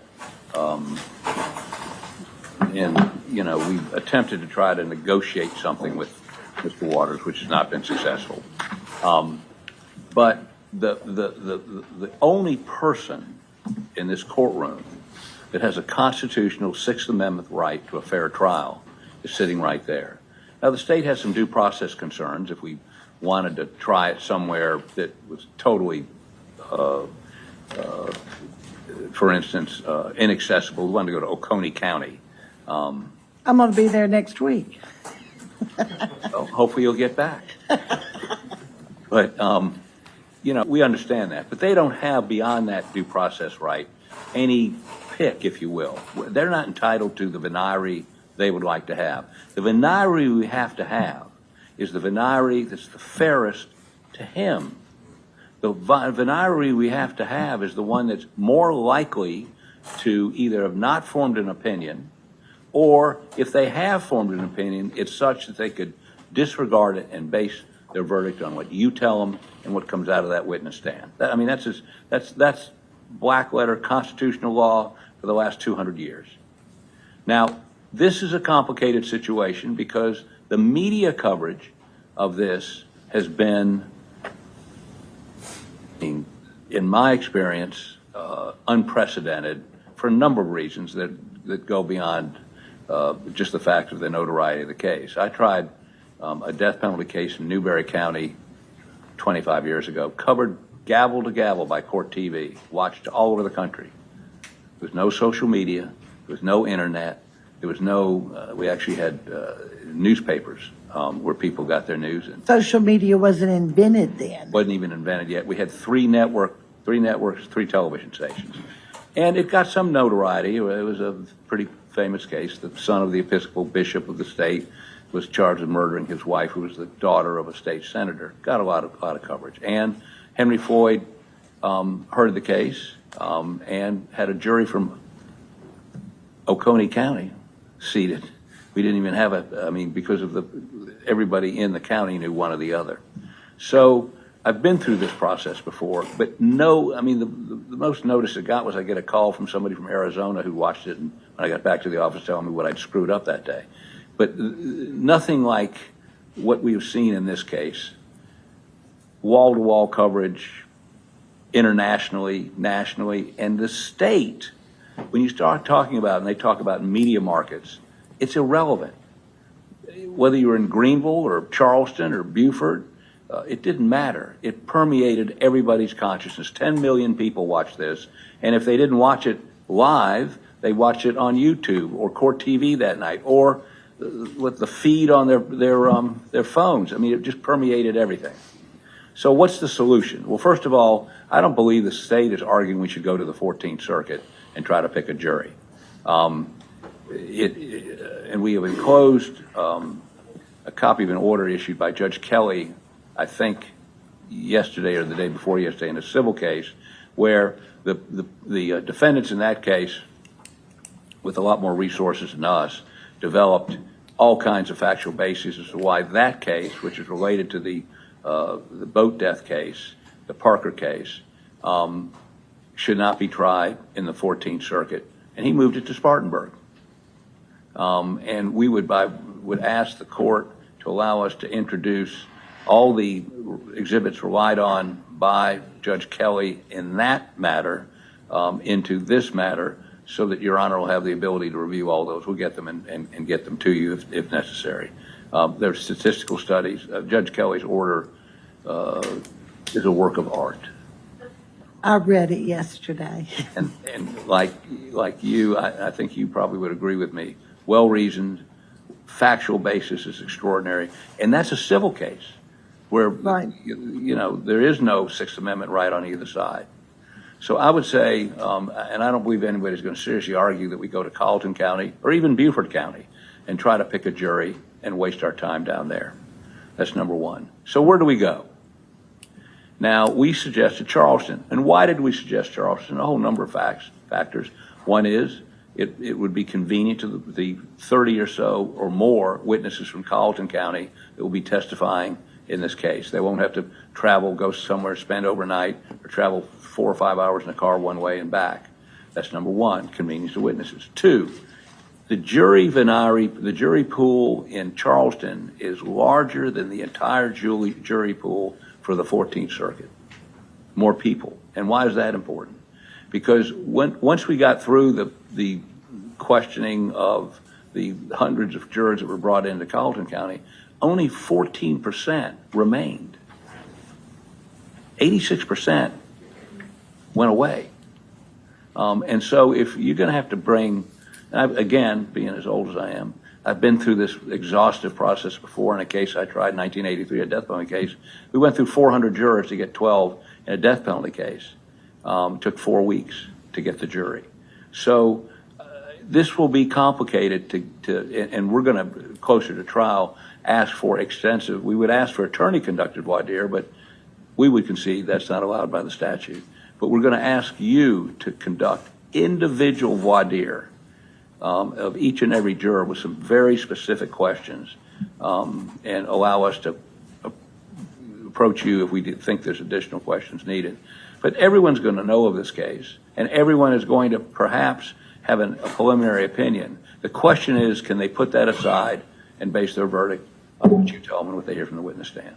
So the second reason for Charleston is not only is it convenient, they've got a courthouse with 16 courtrooms in it. It's not going to shut down the county judicial system to try that case there. They did the Slager case there. Court operated normally, nationally covered case. Courtroom was packed every day, and it got a lot of attention. And right across the street, they tried Dillon Roof for 3 or 4 weeks. Didn't shut down the city. Now, to that suggestion, the Attorney General has suggested a number of other counties. But before I get to that, I'd like to address, and they have handed us an affidavit this morning, which I didn't say I was admitting anything at this point. you're not putting this in. I didn't say I was putting that in, I just gave you that as a courtesy. What are you going to do with it? Waiting to hear what you do. It's your. I'm going to say this is wrong. You gonna put it in? I'm waiting to see what you do. Okay, well, I'm gonna offer it, if I can. Okay, Well, sure, I don't, I object at this point. As a courtesy, I gave him an affidavit of our investigator that I potentially was going to admit depending on their evidentiary presentation, and did that as a courtesy. Now he's going to put that in. If we're going to do that, that's fine. Let's go ahead and admit the real affidavit. But I just think that that's, Well, this isn't the real affidavit? no, there's a signed notarized one. I just Oh, gave that to you as a tell. courtesy Good, I'll put that in for you. because I don't play ambush. You gave it. okay, well, one of y'all needs to put it in. You could wait for, Mr. Waters to put it in, or Mr. Harpootlian. All right, we would offer this as State's Exhibit 1 for You're not here. purposes of hearing. You're not- It's my affidavit. I would offer this as a State's Exhibit. Probably out of turn, but go ahead, Mr. Harpootlian. It really doesn't matter who puts it in. It's in evidence as I would assume, court's exhibit number 1. Is that States. state's exhibit number 1? You want it to be an exhibit or a court's exhibit? We'll make it a We'll joint. put it in as a State's Exhibit in support of our response. Again, Your Honor, I gave him a courtesy because. And he just jumped the gun on you. Is that what you're telling me, Mr. Waters? And I told him I didn't know if I was putting it in or not, but as a courtesy, I was going to go ahead and give that to him, so I wouldn't be handing it to him right in the middle of the hearing. But I was waiting to see what, if any, evidentiary presentation they made before deciding. Mr. Harpootlian, he doesn't want you putting in his exhibits. So he's going to jump the gun and put in state's exhibit number 1 for you. So could you, You get to see it. yeah, I'd like to see a copy of what it is y'all are arguing over. As long as you're looking at it. Okay, Thank so you. and I can summarize, it's the same argument that he makes in his brief, that Charleston is too expensive, and although he didn't get an affidavit saying it floods, that he did put that in his response. So, as to the flooding issue, we've checked, nobody can tell us that court down there, other than during a hurricane, has been suspended in any way because of flooding. And of course, I'm sure the state will take judicial note, or you should take judicial notice that galoshes, or wellies, if you will, can be placed on your feet to get you through any sort of sodden street in Charleston to get to the courthouse. So I don't think that's a serious objection, although they made it. The major objection they have is it's too costly. So I'd like to call a witness, please. Sure. Phillip Barber to the stand, please. You want us to swear in Mr. Barber, the lawyer, on your side? He probably would tell the truth anyway, but that's probably the safe process. Raise your hand. Left hand on the Bible. Do you solemnly swear or affirm that the testimony you give the court is the truth, the whole truth, and nothing but the truth, so help you God? I do. And Your Honor, as he takes a stand, their allegations are so ludicrous, I have to respond with my own ludicrosity, if you will. Okay, go. Continue on, Mr. Harpootlian. Mr. Barber, where do you live?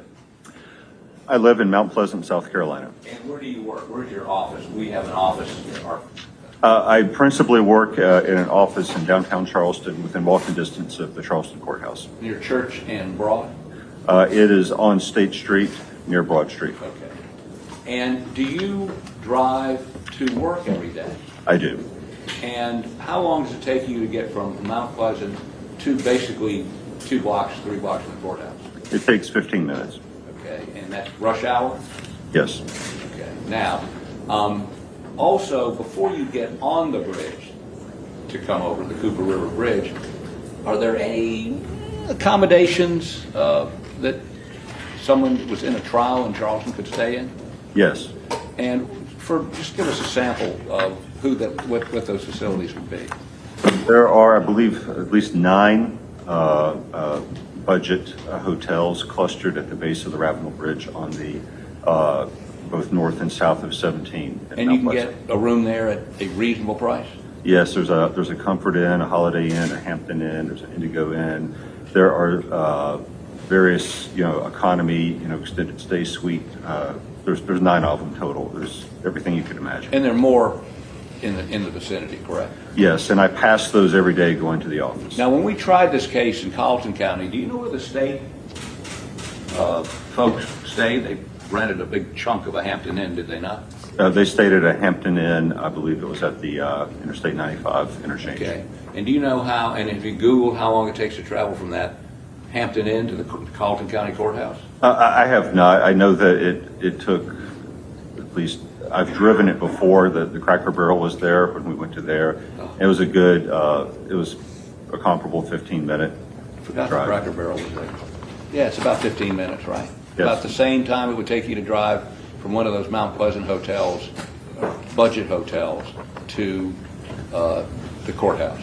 Yes, if you wanted to get in early, there's a lot of the hotels north of 17 have a highway on-ramp that's right there at the hotels without even having to stop late.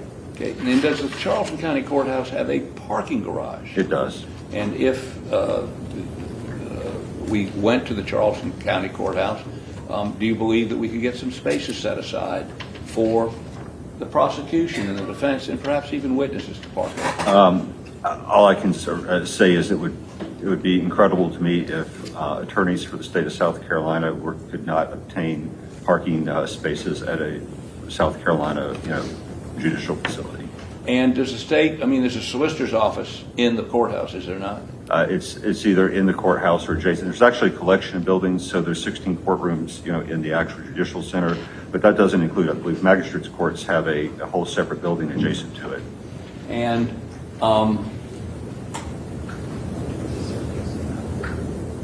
so the solicitor's office would be available, the solicitor works for the Attorney General, right? Your Honor, I object, and that's also legally incorrect. I would answer no that the solicitor does. Well, wait a minute, he just objected. Be glad to hear from you. Well, Your Honor, the only point I'm making is that solicitors certainly would make space for a prosecutor from the AG's office to prosecute. When they're down there doing statewide grand jury cases, I'm sure they cooperate with the solicitor's office. They're all in the same game. They all both have constitution. Well, I don't know that you know that to be true. Well, that's been my experience. I was Your 12 experience, years okay. as a prosecutor. If you want to talk about your experience, that's fine. I just don't want any testimony saying that's true if y'all don't know it to be true. All right. Go ahead. So, based on your driving in every day and based on those hotels, do you believe it's a 15-minute drive from those hotels to the courthouse? Yes, I pass the hotels every day. And now, this affidavit, you read this affidavit? I have glanced at it. And in the affidavit, their investigator says that there are no inexpensive hotels within walking distance of the courthouse, correct? That's correct. I don't know all the hotels within walking distance of the courthouse are certainly expensive ones. I never really thought of that because, after all, when we were in Walterboro, no one stayed at a hotel within walking distance of the courthouse. There are no If we hotels. had a trial in, say, Richland County, I would imagine that the Columbia area prosecutors would stay at home and not rent a downtown hotel. So when I looked at hotels, I immediately thought of the 9 affordable extended stay hotels I pass going into work every day to the courthouse. Which are within 15 minutes of the courthouse. Yes. And I have Googled the price of those. I did that the day before yesterday, and different ones and different prices. The prices are not elevated because of the Masters tournament, because the Masters tournament, no one stays in a Hampton Inn below a bridge in Mount Pleasant to go a 6-hour round trip to Augusta. Okay. And the prices are comparable to Hampton Inns anywhere. They're not significantly more expensive, with the exception of sometimes the weekend prices are higher, or they're usually higher because you're near the beach, so there is some peak then. They would go up on the weekend, but It's the same price as any other Hampton Inn or Holiday Inn. did we have any weekend court sessions in Colleton County? When we were in Colleton County, everyone went home for the weekend. It was the only chance to go home. So if there is an increase in price on the weekends, that would not affect the price they would pay during the week, anybody would pay during the week, including us. We may stay, actually, in one of those budget hotels. We're on a budget. Yes. Yeah, presumably it would, the weekday prices would be what would be relevant. Okay. I believe that's all I have for Mr. Mr. Barber, I'd like to continue with my argument. You want him to be able to cross? Well, he might want to cross-examine him right quick. Fine with me. Because of the affidavit thing, I'm sort of confused as who's going what, when. Would you like for him to cross-examine him now, and then you can continue? Yes, please.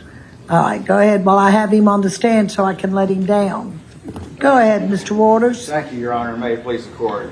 Good afternoon, or morning, or whatever it is, Mr. Barber. How you doing today? Good, sir. It's just in the afternoon. Yep. When was the last time you stayed in a hotel in Charleston?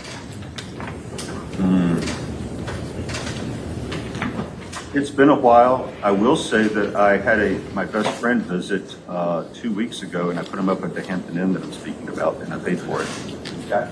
And you mentioned that there's a parking garage there in Charleston near the courthouse. Do you park there frequently? It's been a while since I've parked there. It's been a while since you parked there, so you don't have. I have parked there in the past, so I've seen it with my eyes, but I haven't parked there recently. Right, and so it is true then that parking garage is filled to the max very early in the morning, and it can be very hard to get a spot there. Is that correct? I don't know. I will say this: I have parked there on occasion, not for just because it's a parking place, and it's been about 3 years since I've done this, but just as a place to park. And I remember one time I had to go to the clerk's office for some personal affairs. The probate officers are in there, and it is mostly full, but that's because it's mostly reserved spaces. Mm-hmm. That's right. It's mostly reserved spaces For people who work, for the state of South Carolina. And when you testified earlier, you haven't actually talked to anybody at the court administration or at the clerk as to who manages that parking garage as to how many spaces could be, if any spaces would be reserved for anyone. Is that correct? I have not spoken to the clerk Okay. about the parking. All right. You would agree that Charleston, on a larger scale, probably has the most big city traffic of anywhere in the state? I would not agree with that. All right, where do you Personal think experience. has more traffic? If you've ever driven through York County, the Charlotte traffic going into York County, I would probably nominate that as the worst in the state. Okay, so second then? The traffic here in Columbia, especially around the what's called Malfunction Junction, but also coming in, when I do come into Columbia, sometimes I'm staying a little north and come in down Bull Street. That is a nightmare every day. Okay, so you're saying the traffic in Columbia is worse than the traffic during rush hour in the Charleston metropolitan area? I'm saying that it's worse than the traffic coming from the Ravenel Bridge side of Mount Pleasant into Charleston. Would you at least agree with I want to, if I can finish, you had a very broad question about the Charleston metro area. It's certainly true that if you're coming in from Somerville, right, down I-26 in the morning, that is extremely difficult. But I don't think no one's going to be doing that. And I don't have experience with that. I've seen it. But coming from those hotels in Mount Pleasant every day to Charleston, it's a consistent 15 minutes. Well, it was a simple question. You wouldn't say it's the worst, but you would agree that the traffic in Charleston during rush hour is a lot. Would you agree with that? I would agree that it is typical of a city of its size. Traffic downtown, particularly during rush hour during the business day, is a lot. Would you agree with that? Honestly, it's a bit dead down at the Broad Street area.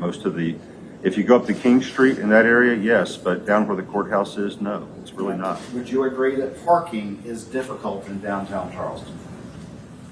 I would agree that parking is difficult in downtown Charleston if you're not permitted to park in the, I think, 9-story parking deck that the courthouse has. And you would agree that when you talk about spaces being reserved for maybe a prosecution team, that doesn't include witnesses and law enforcement and all of that would be necessary for the state to do what it did in the first trial, and that is to not let court break down once for 6 weeks. In fact, the only time court did break down was after 2 witnesses in the defense case. Is that correct?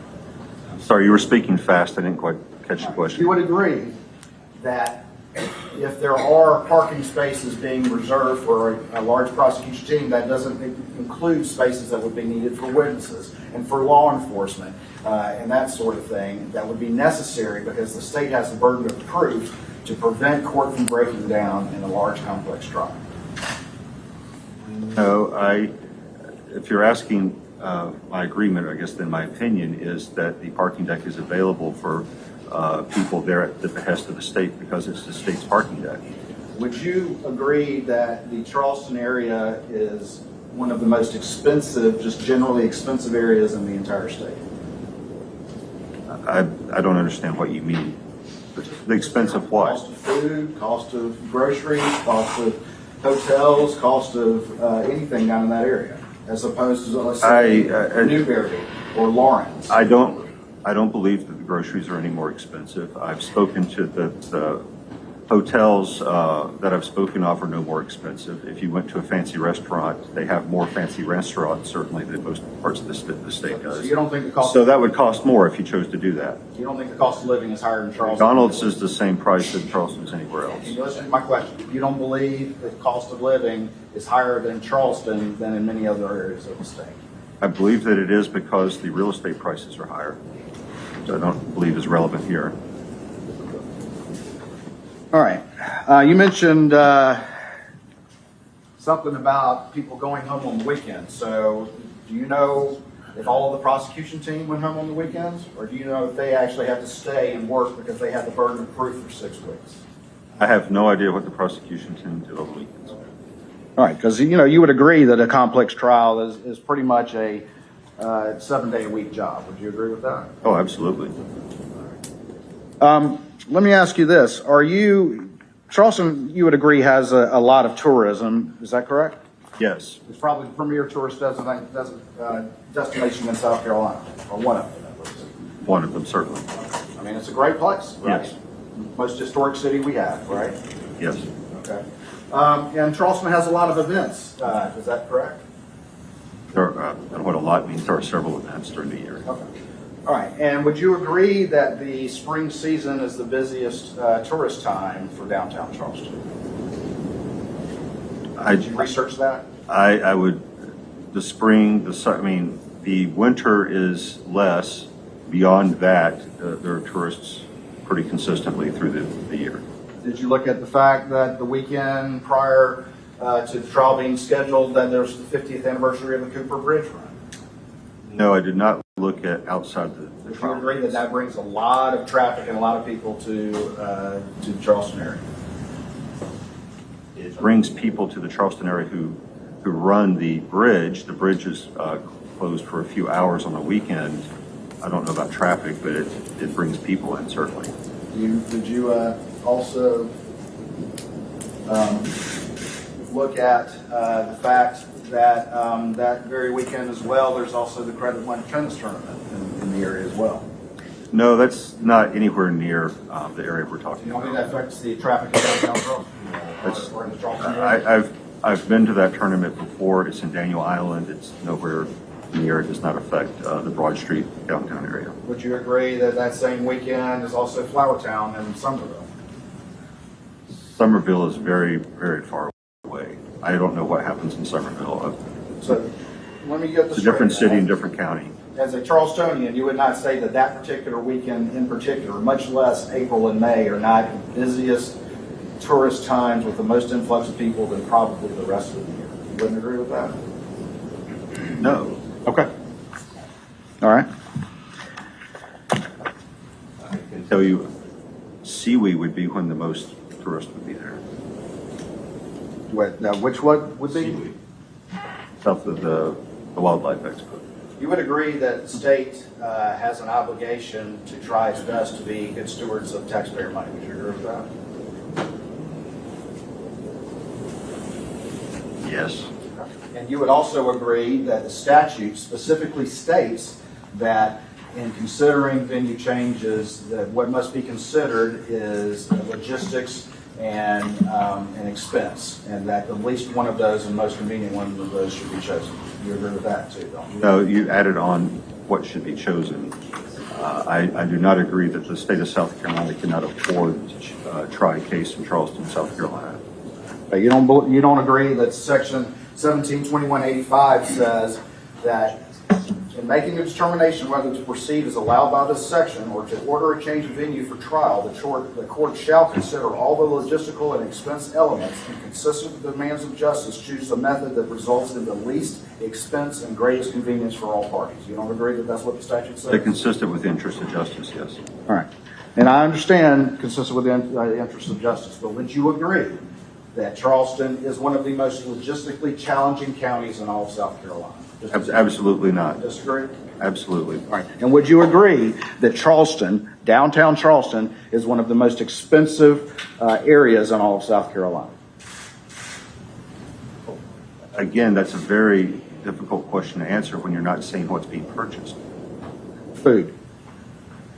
Depends on where you buy your food. As I said earlier, the same places cost the same amount of money. There's plenty of food. The McDonald's doesn't cost any more. The fast food costs what fast food costs. If you go to one of the many expensive restaurants, it will be expensive.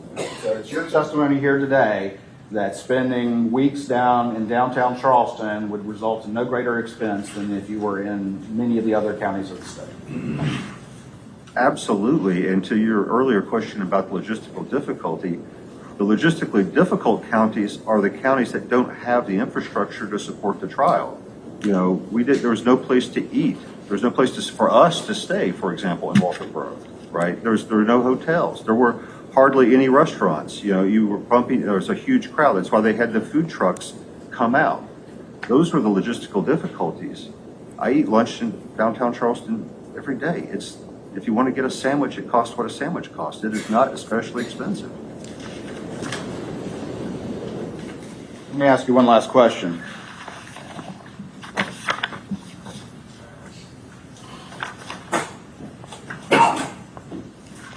Would you agree that the United States District Court for the District of South Carolina recognizes the high cost of Charleston lodging in its reimbursement schedule and has a price of $380 per night, by far the greatest in Charleston from March through May? Would you agree with that? I have not looked at the GSA schedule for their per diem. But you wouldn't dispute what I just told you, would you? Would you dispute? No, I would.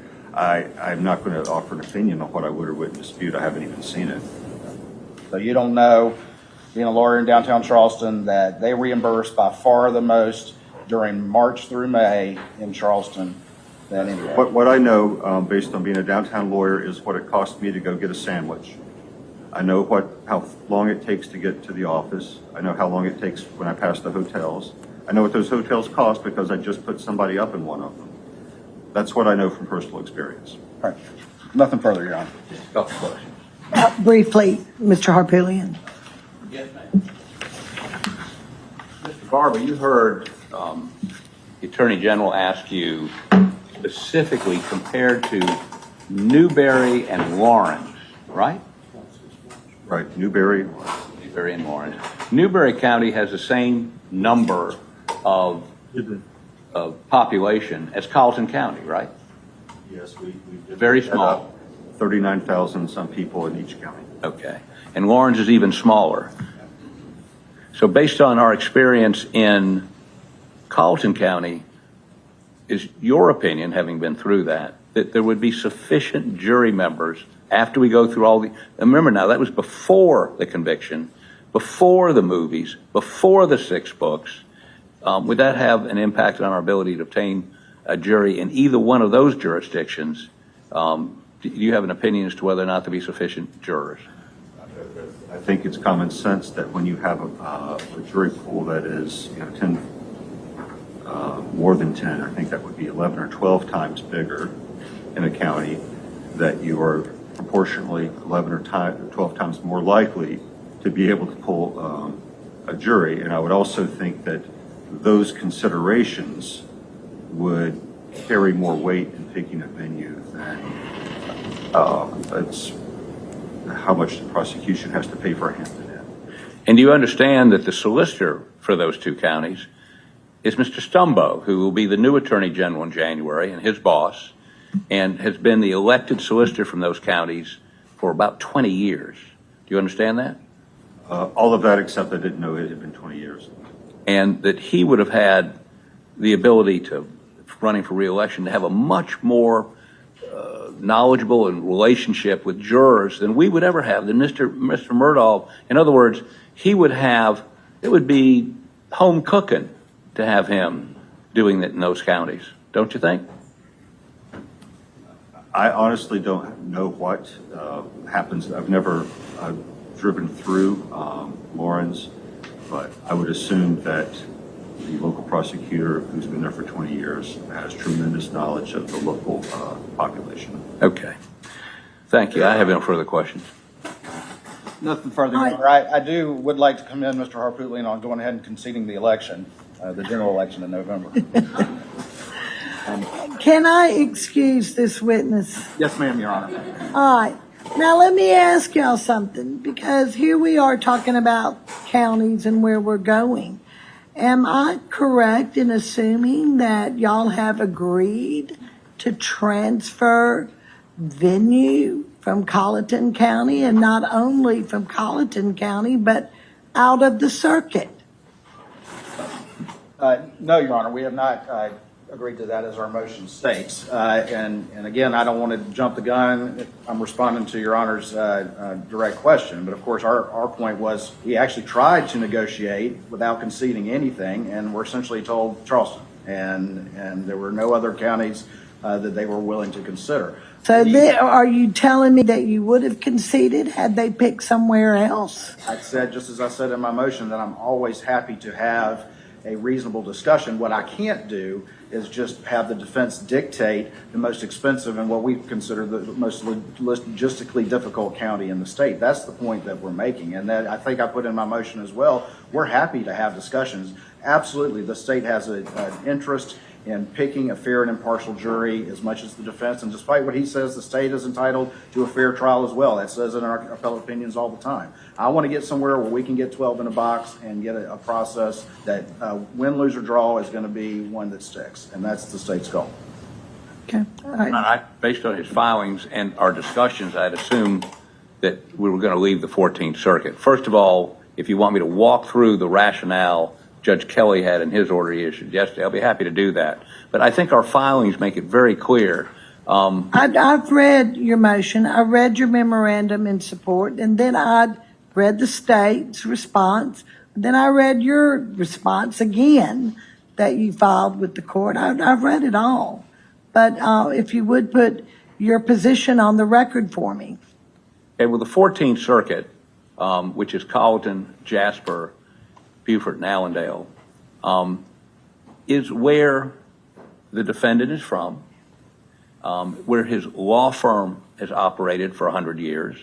The Murdaugh name is well known throughout that entire circuit.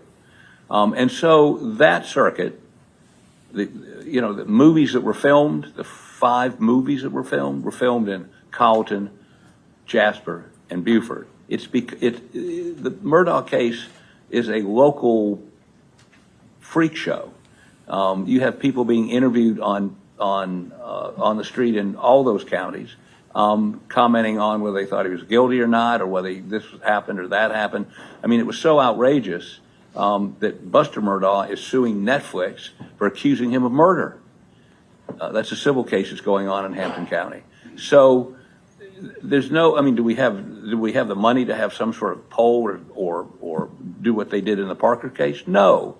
And that's why I want to rely on what they found in terms of their ability, Parker's ability, to get a fair trial in this community that's permeated with this pretrial publicity, the movies, the books, 6 books on this, and many written, a couple of them written by folks down there other than the clerk. So, And I also read in your motion, Mr. Harpootlian, that there were fewer than, correct me if I'm wrong, fewer than 1 in 7 prospective jurors were qualified to serve. That was during the first trial. correct. Before the conviction, before the movies. Exactly. Before the books. And before Becky Hill. Before Becky Hill. Which is something totally different, but also very prejudicial to the defendant, would you not say? Your Honor, I concur completely. And so Colleton County is poison. I don't think he, with a straight face, the state would argue that we should go back to Colleton County. The courthouse, no offense to my friend the clerk over here, but the courthouse is the scene of the crime. We can't go back there. So once you get that out, Allendale and Jasper are smaller than Colleton County. In 1 out of 7, if that, and I think that's probably what's going to happen in that entire circuit. Beaufort is a county where their firm operated. He's well known, and he's a local guy, and so he's vilified. He's convicted of murdering his wife and child. It's horrendous. Stealing $12 million. Horrendous. And so, but he's entitled to a jury that can put all that aside and base their verdict on what you tell them and what the witnesses say. And that ain't going to happen in the 14th Circuit. That definitely ain't going to happen in Colleton County. And it would be an exercise in futility to go down there, set up all the infrastructure, and try to pick a jury. We, after 3 or 4 weeks of not being able to get a jury, or people, most normal people would run like a scalded dog from this case, because it could be 3 weeks taken away from their, we're not moving for sequestration, taken, at this point anyway, taken away from their family and their jobs. No rational person wants on this jury. And that's going to be tough, especially in that community. And now I'm not telling you that we go to, and we say Charleston, that there won't be a huge number of people who know about it and have made up their minds. But if you have a potential... Well, that's due to all the publicity. Due to all the publicity. It's just that we're going to have a huge... We went through 400 jurors in the Gaskins case. 400 before we could get 12. And it took 4 weeks. And so I've watched this process. And if Your Honor's voir dire is as incisive as I believe it will be, folks will come off the, I think he's guilty, but, I could give him a fair trial. Or, I know all about the case. I watched all the movies. I've read all the books. But I can put that aside. I mean, that just doesn't, somebody like that should not be allowed on the jury. And we're going to see many, many, many more of those than we saw in Colleton County 5 years ago. Now, their counter is Charleston's too expensive. There's no evidence in that record that you can't get accommodations within 15 minutes of the courthouse that are the same as you pay in Gaffney. That's number one. Number two, the convenience to getting there, it's 15 minutes. Number three, he says, well, we don't know we're going to have parking allocated by the clerk down there or by the court. This morning, Mr. Waters and I drove into, we had 2 reserved, I think he may have had more, 2 reserved parking places right out in front of the courthouse. It happens. That's what happens. So, yes, they can accommodate the parking, the drive, cheap hotels. He's asking, and by the way, if it did cost a little bit more, let's say it did, he has a right to at least have access to jurors who haven't made up their mind, who have read about it perhaps, and could honestly say to you, I haven't made up my mind, I'll listen to you and the witnesses and follow the charge. And that's the acid test. Not whether you're going to have to pay $20 a night more a night there than you would in Newberry, where the solicitor there is going to be prosecuting the case, or Lawrence. And of course, we would say to you, we need a big county, not a small county. We need a big county. So you're basically limited to Greenville, Columbia, and Charleston in terms of the jury pool. Greenville, for all the witnesses, every witness would have to spend the night.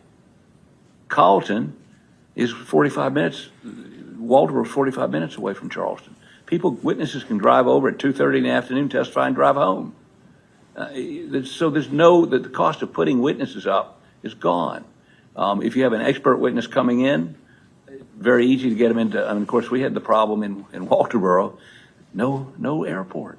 They had to fly into Charleston, drive down, fly into Savannah, drive up. So you need someplace that has good access to airports, because we are going to have several out-of-state experts. I'm not sure what experts they're going to use. So Greenville logistically doesn't work. And by the way, if you're going to stay at a Days Inn in Greenville, they're charging the same price in Mount Pleasant. Same price. And of course, if you are looking for a jury pool where you can find those 12 or 14, however many alternates you're going to have, the bigger the panel, the easier that will be. If you use that 7%, let's say it's 5%, if you summons 1,000 jurors, which you could do in Greenville or Charleston or Columbia, and 5% are qualified, that's 50. We can get a jury out of 50 people.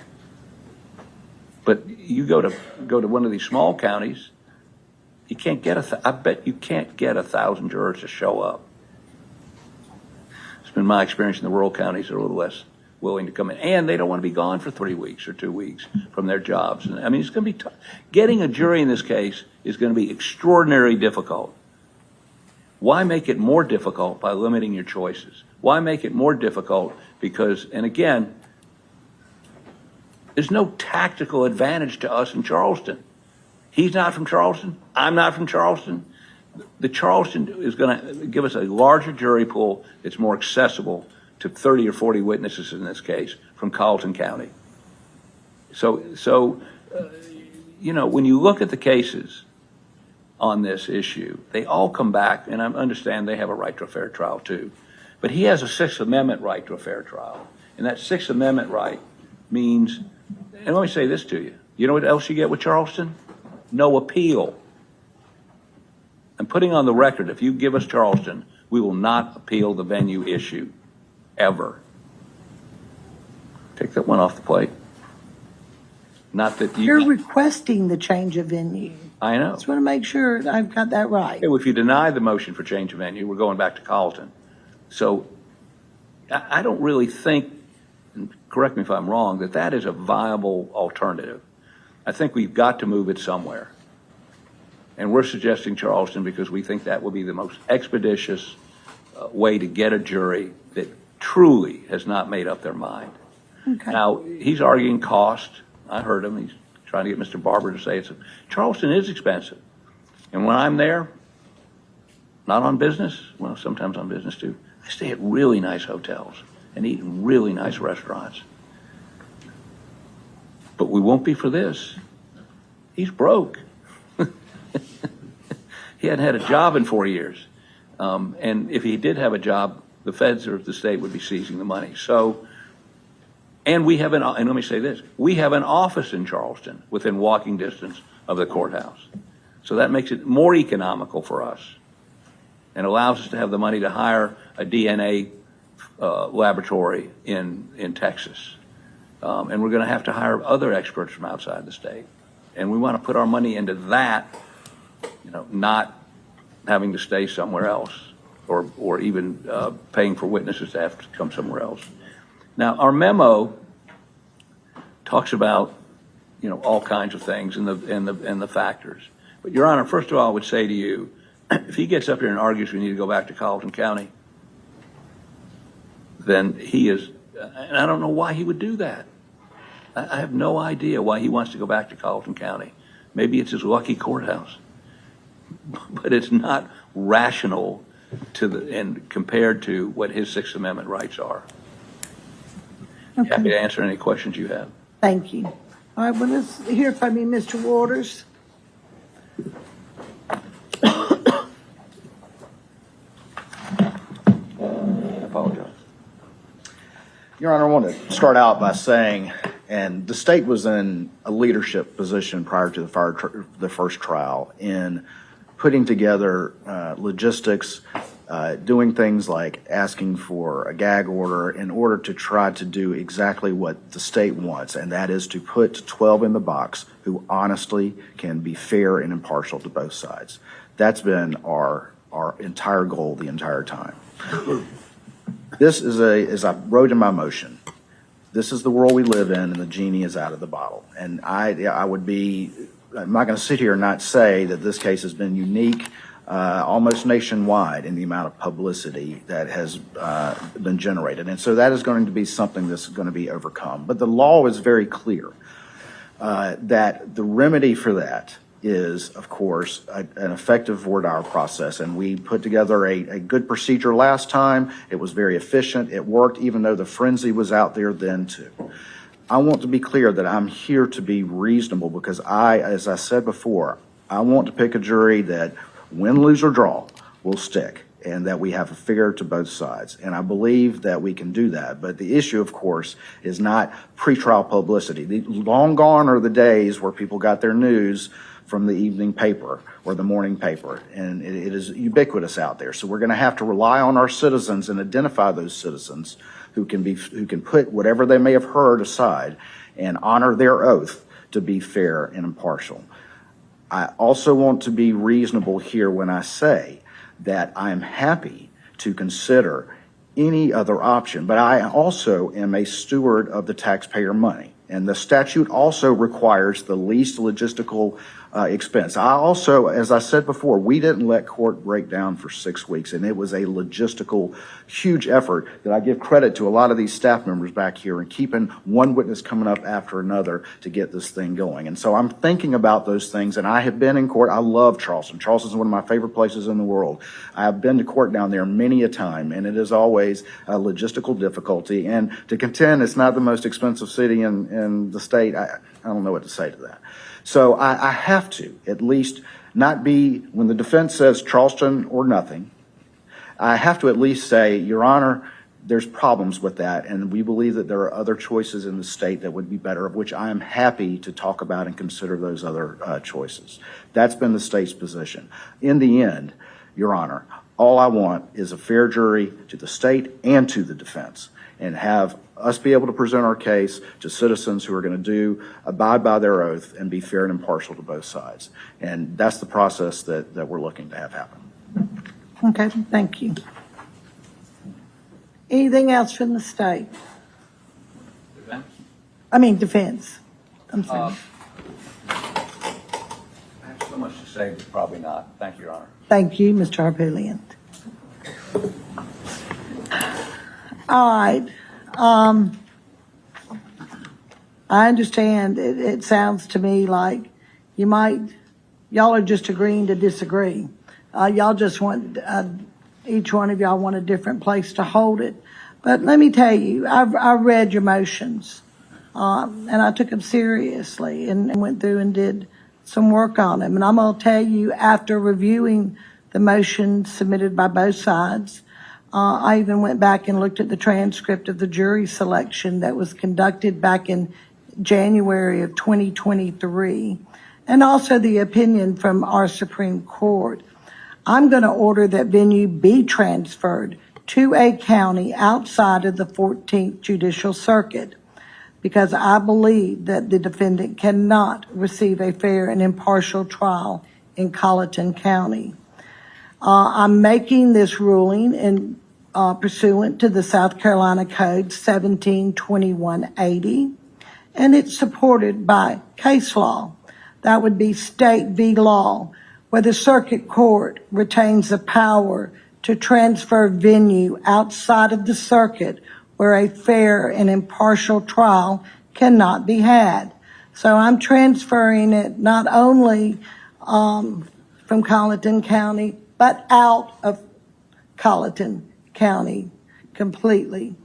I find that the defendant has satisfied his burden under State v. Manning, where he's demonstrated actual juror prejudice.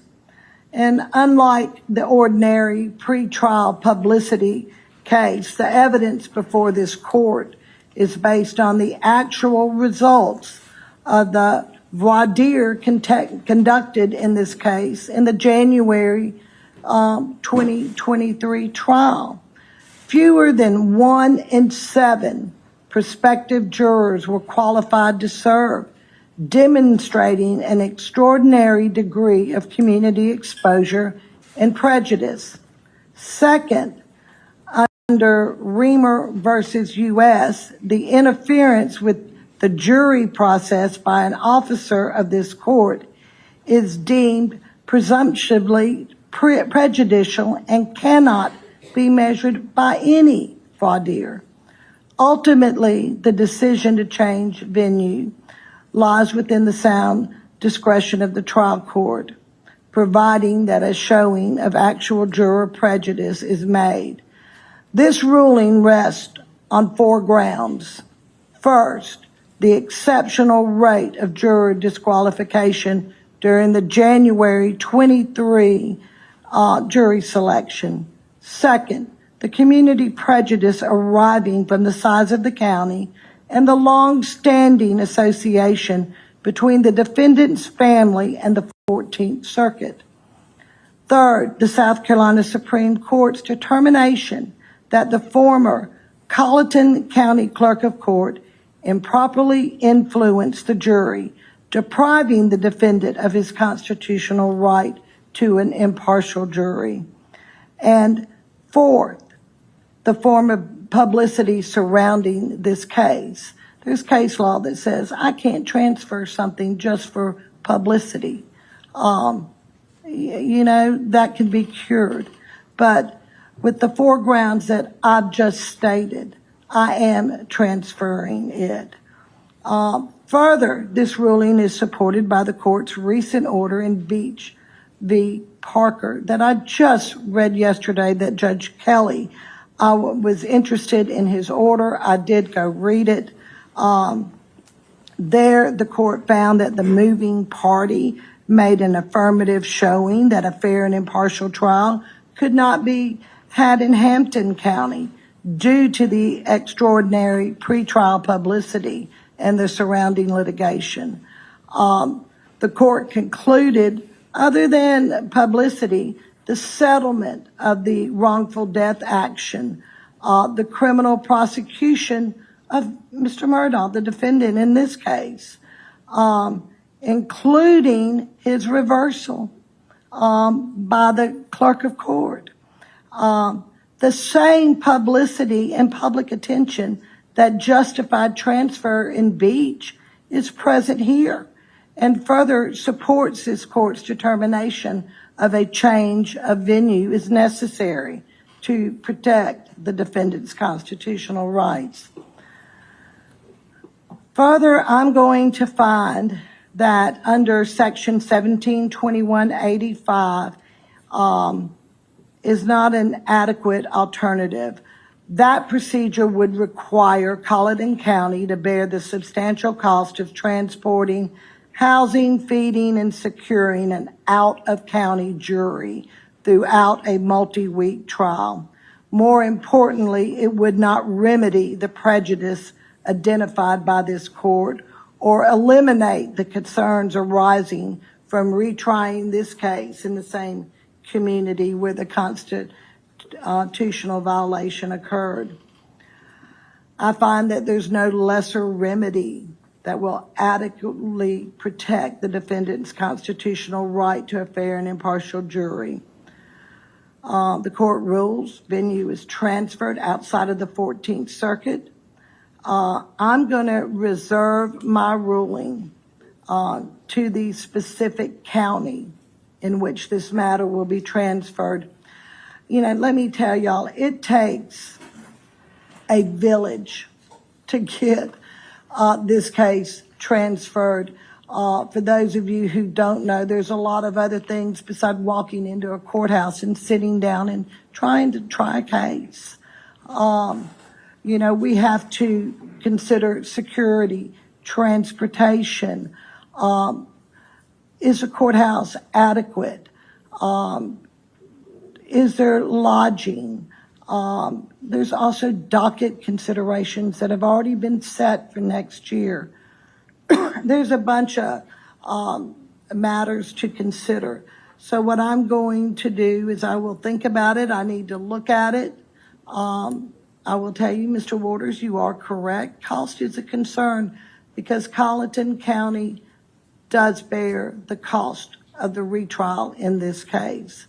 Colleton County is not a rich county. It's Poor County. So that will be at the foremost of my thoughts when I transfer this case. I was in hopes that the two of y'all could agree on a destination, but since that's not happening, I will decide and I will let y'all know. I will issue an order. I will do a formal order on my transfer of venue and also will designate the county into which we are going to try this case. Okay? Any objections? None from the state, Your Honor. Perfect. Thank you, Your Honor. You're welcome. All right. Now, the last motion, Mr. McCullough, I know you've been sitting here since 10 o'clock. If you could come up and just for the record, state your position. I believe I've got, Mr. Waters, I believe I have your stance on this, but I'll get you to put it on the record and let me rule, please. Go ahead, Mr. McCullough. Your Honor, the benches are hard and life is short, but I wouldn't have missed the Charleston travel log for anything. I wish I would have. Go ahead. Your Honor, I don't want to detail I'm here representing Myra Crosby, a former deposed jury in the criminal trial, which you're obviously familiar with. And given your nature of preparation, I know you've read my initial filings. If you have any qualms about how this matter comes before you, I will streamline that by simply saying that following the plea of Ms. Hill in December of 2025, during that proceeding, Solicitor Hubbard, who was placed in charge of the investigation for jury tampering, indicated the case was closed, no charges would be filed. From that point, shortly, several months after that, in March and then again in May, we filed freedom of information requests for the jury tampering investigations, which were closed and therefore no longer susceptible to any exception under the Freedom of Information Act. And we sent that to SLED, the Attorney General's office, and to Mr. Hubbard's office, Solicitor Hubbard's office. In response to that motion, I think it is correct, and I don't want to preempt, but Mr. Waters is here,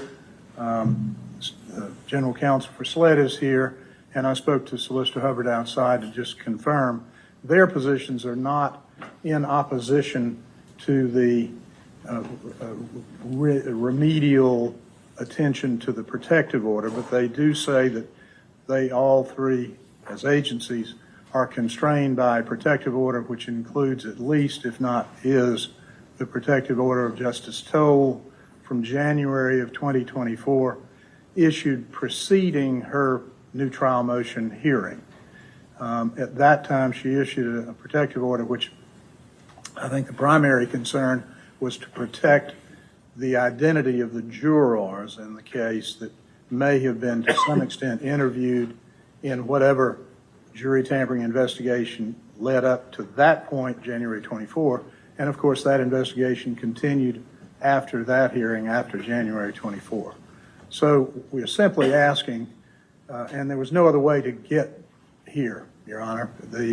We originally filed a motion to intervene, to have a court review the protective order to determine that those issues were now moot, and at least the issues that Justice Toll addressed, or the reason, as I read her protective order, for constraining any release of investigative materials relative to jury tampering. Now, there's been a little confusion. The in-camera proceedings, I am not seeking the release of, because I have that, but I am constrained by the order of Judge Newman. I was allowed to have them, but I can't disseminate them. I'm good with that, and I don't think those aren't the issue today. So I wanted to eliminate that confusion. I'm here today simply asking, Your Honor, pursuant to the Freedom of Information, and the purpose of the FOI is to simply make it possible for citizens and their representatives to learn and review the activities of their government. And secondarily, Ms. Crosby asked me to pursue this because she wants to see the quality of the investigation. She wants to evaluate it. She believes the public should be able to evaluate it. She is hopeful that it will lead to additional information in support of her belief that she was targeted through an orchestrated effort to remove her from the jury.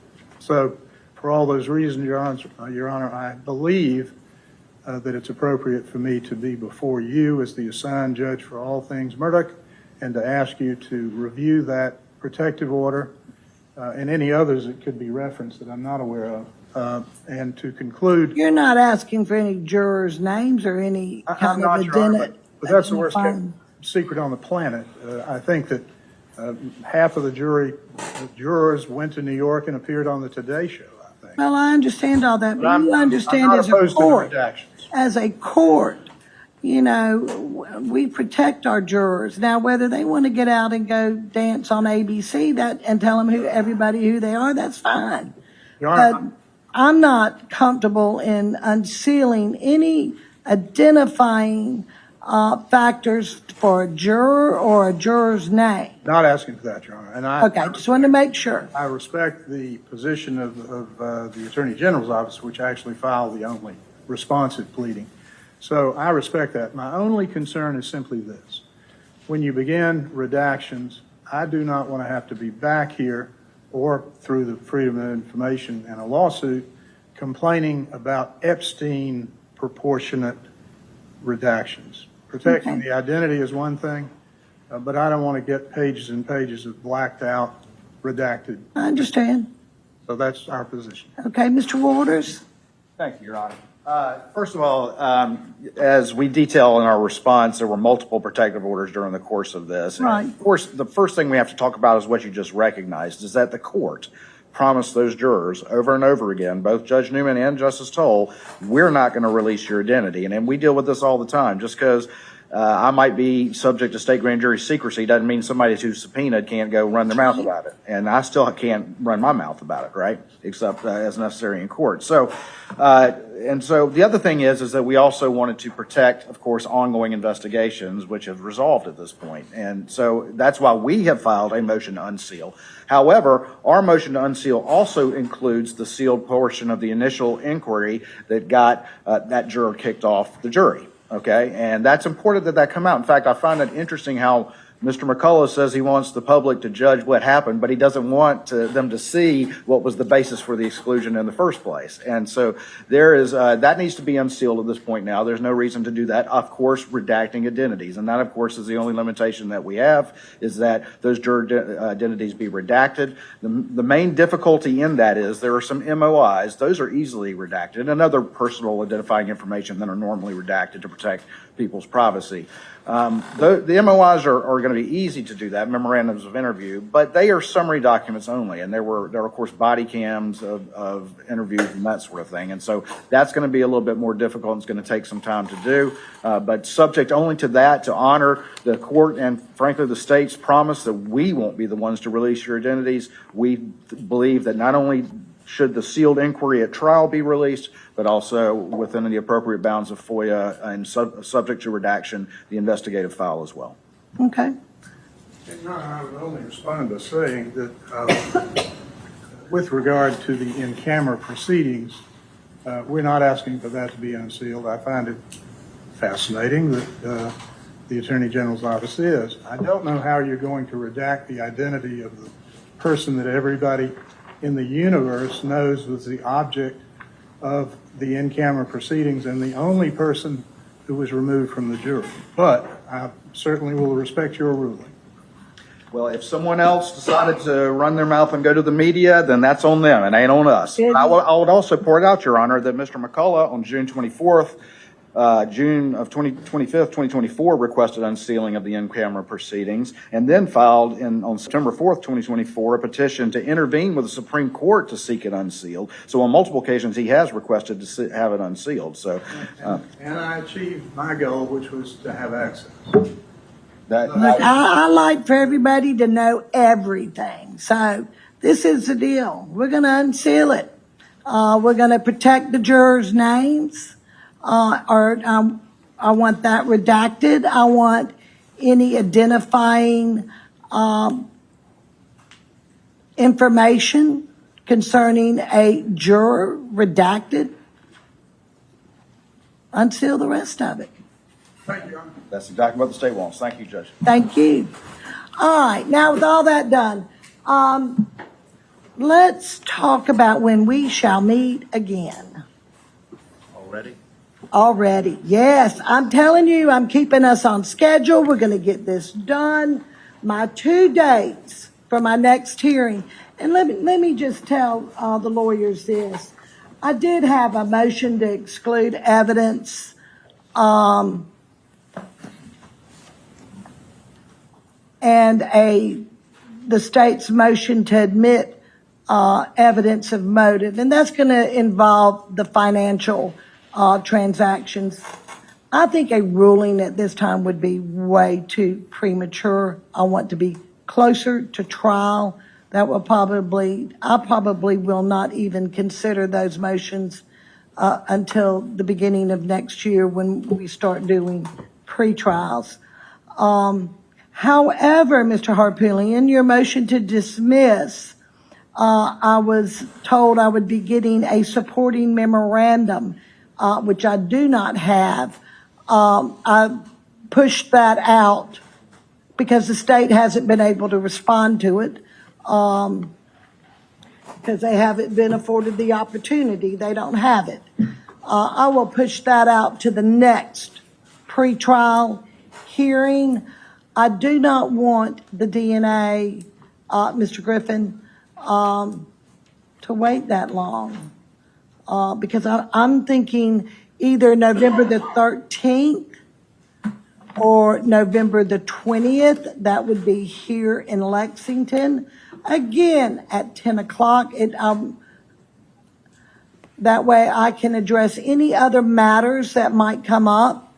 Any of those, do those dates work for y'all? I know it's close to Thanksgiving, but I was trying to get it in so I won't bother you over Christmas, because I'm going to start bothering y'all again in January. The 13th would be far preferable to us, because so I'd have all my staff available and everything for that. Okay. How about you, Mr. Harpootlian? What was the first date, Your Honor? The 13th, November. Okay, let me look. It's wrong month. Friday, that's a Friday. The 13th? Yep. Friday. Oh, gosh, is it really Friday? Well, I didn't mean to do that. That's perfect, actually. The way things gone, that's our lucky day. That'll be fine. Okay.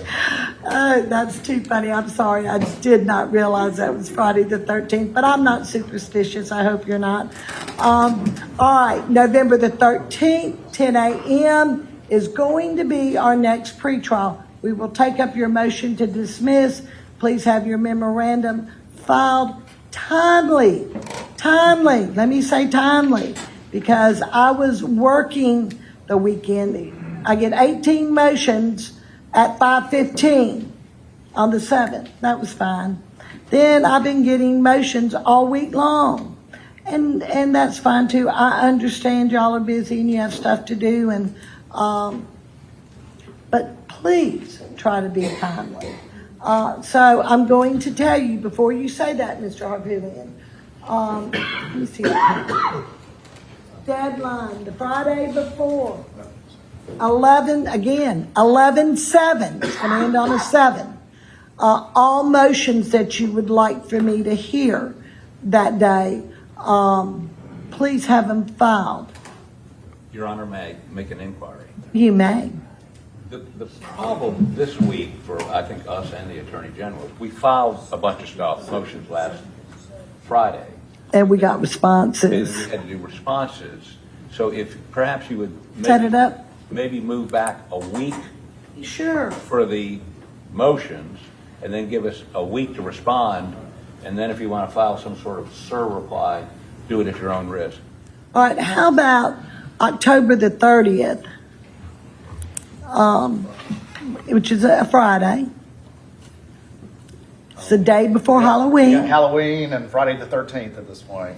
Well, why not? Why not? Just to have your motions in, then y'all can respond the following week, and I'm putting my deadline for the 7th. yes, response deadline will be the 7th. So 30th, first, File your motions, 30th. response by the 7th. So I'll have time. I mean, believe it or not, y'all, I really do sit down and read every motion that y'all file. Would you like us to shorten them a little bit? Always, always. The shorter the better. But I do read all of them. I think the 6th is actually Friday, Your Honor. It's 11/6. 11/6. All right. Anything else from the state? Not at this time, Your Honor. Anything else from the defense? No, Your Honor. All right, Mr. Griffin, you're going to let me know. Now, let me ask y'all about this. When he does let me know about the DNA, because I want to be on this. It's going to be long before November. Is it possible for us to have a quick hearing so we can decide what to do with the DNA? Yes, Your Honor. Absolutely, and again, once we get that, I'm happy to It's work hard with for them. me to set a date until I hear from Mr. Griffin, but maybe we could set a date, and once he calls me, and I'll email y'all a few dates, and maybe we can have a quick hearing one Friday afternoon or something. Your Honor, Go ahead. you know, we need the transfer of the material from SLED lab to Othram.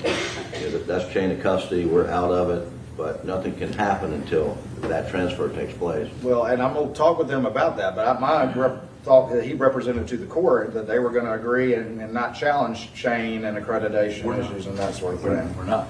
And then secondly, we'll work on that, Are y'all going to try, let me ask, turnaround's fair play, are you going to challenge any chain of custody on him? Not if we agree to the procedure and my scientists are okay with it, then there would be, unless, shenanigans happen. So Okay, well, let's, I did say shenanigans. But I would also add that, just to be clear, it's still the same deal that I offered, that they're going to process in quant and then stop, and then we'll find stop. out. That's exactly right. You understand that, Mr. Griffin? Absolutely, and we're coming back to the court. I'm going to put it all in one place, Right. let you process it, then you're going to contact the court. You're stopping. You're not doing any test Correct. until we know, and we're going to have a hearing on it, a quick hearing. It won't take long. You can tell us, is there going to be enough reserve for the state? Correct. I just want to be clear, we're talking about the unprocessed material. Unprocessed and the leftover is going. It's going, but can we go ahead and test the leftover? We're okay with that, Your Honor. They can run the leftovers. It's the unprocessed that we need the results on. Okay. You don't need both of them to do the test? I'll talk to the lab, I'll talk to Dr. Middleman,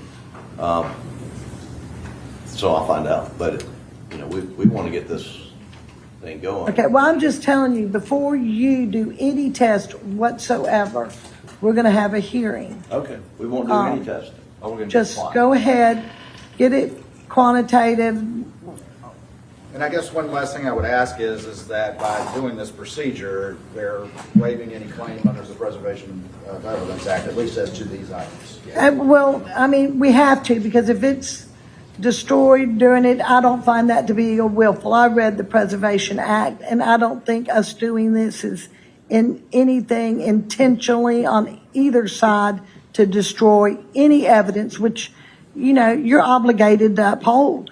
I don't see that. So the court doesn't find that to be a problem. I mean, if it gets destroyed, y'all understand it's destroyed. Okay. All right. Thank y'all. Thank you, Your Honor. Court's adjourned. Thank you, Your Honor.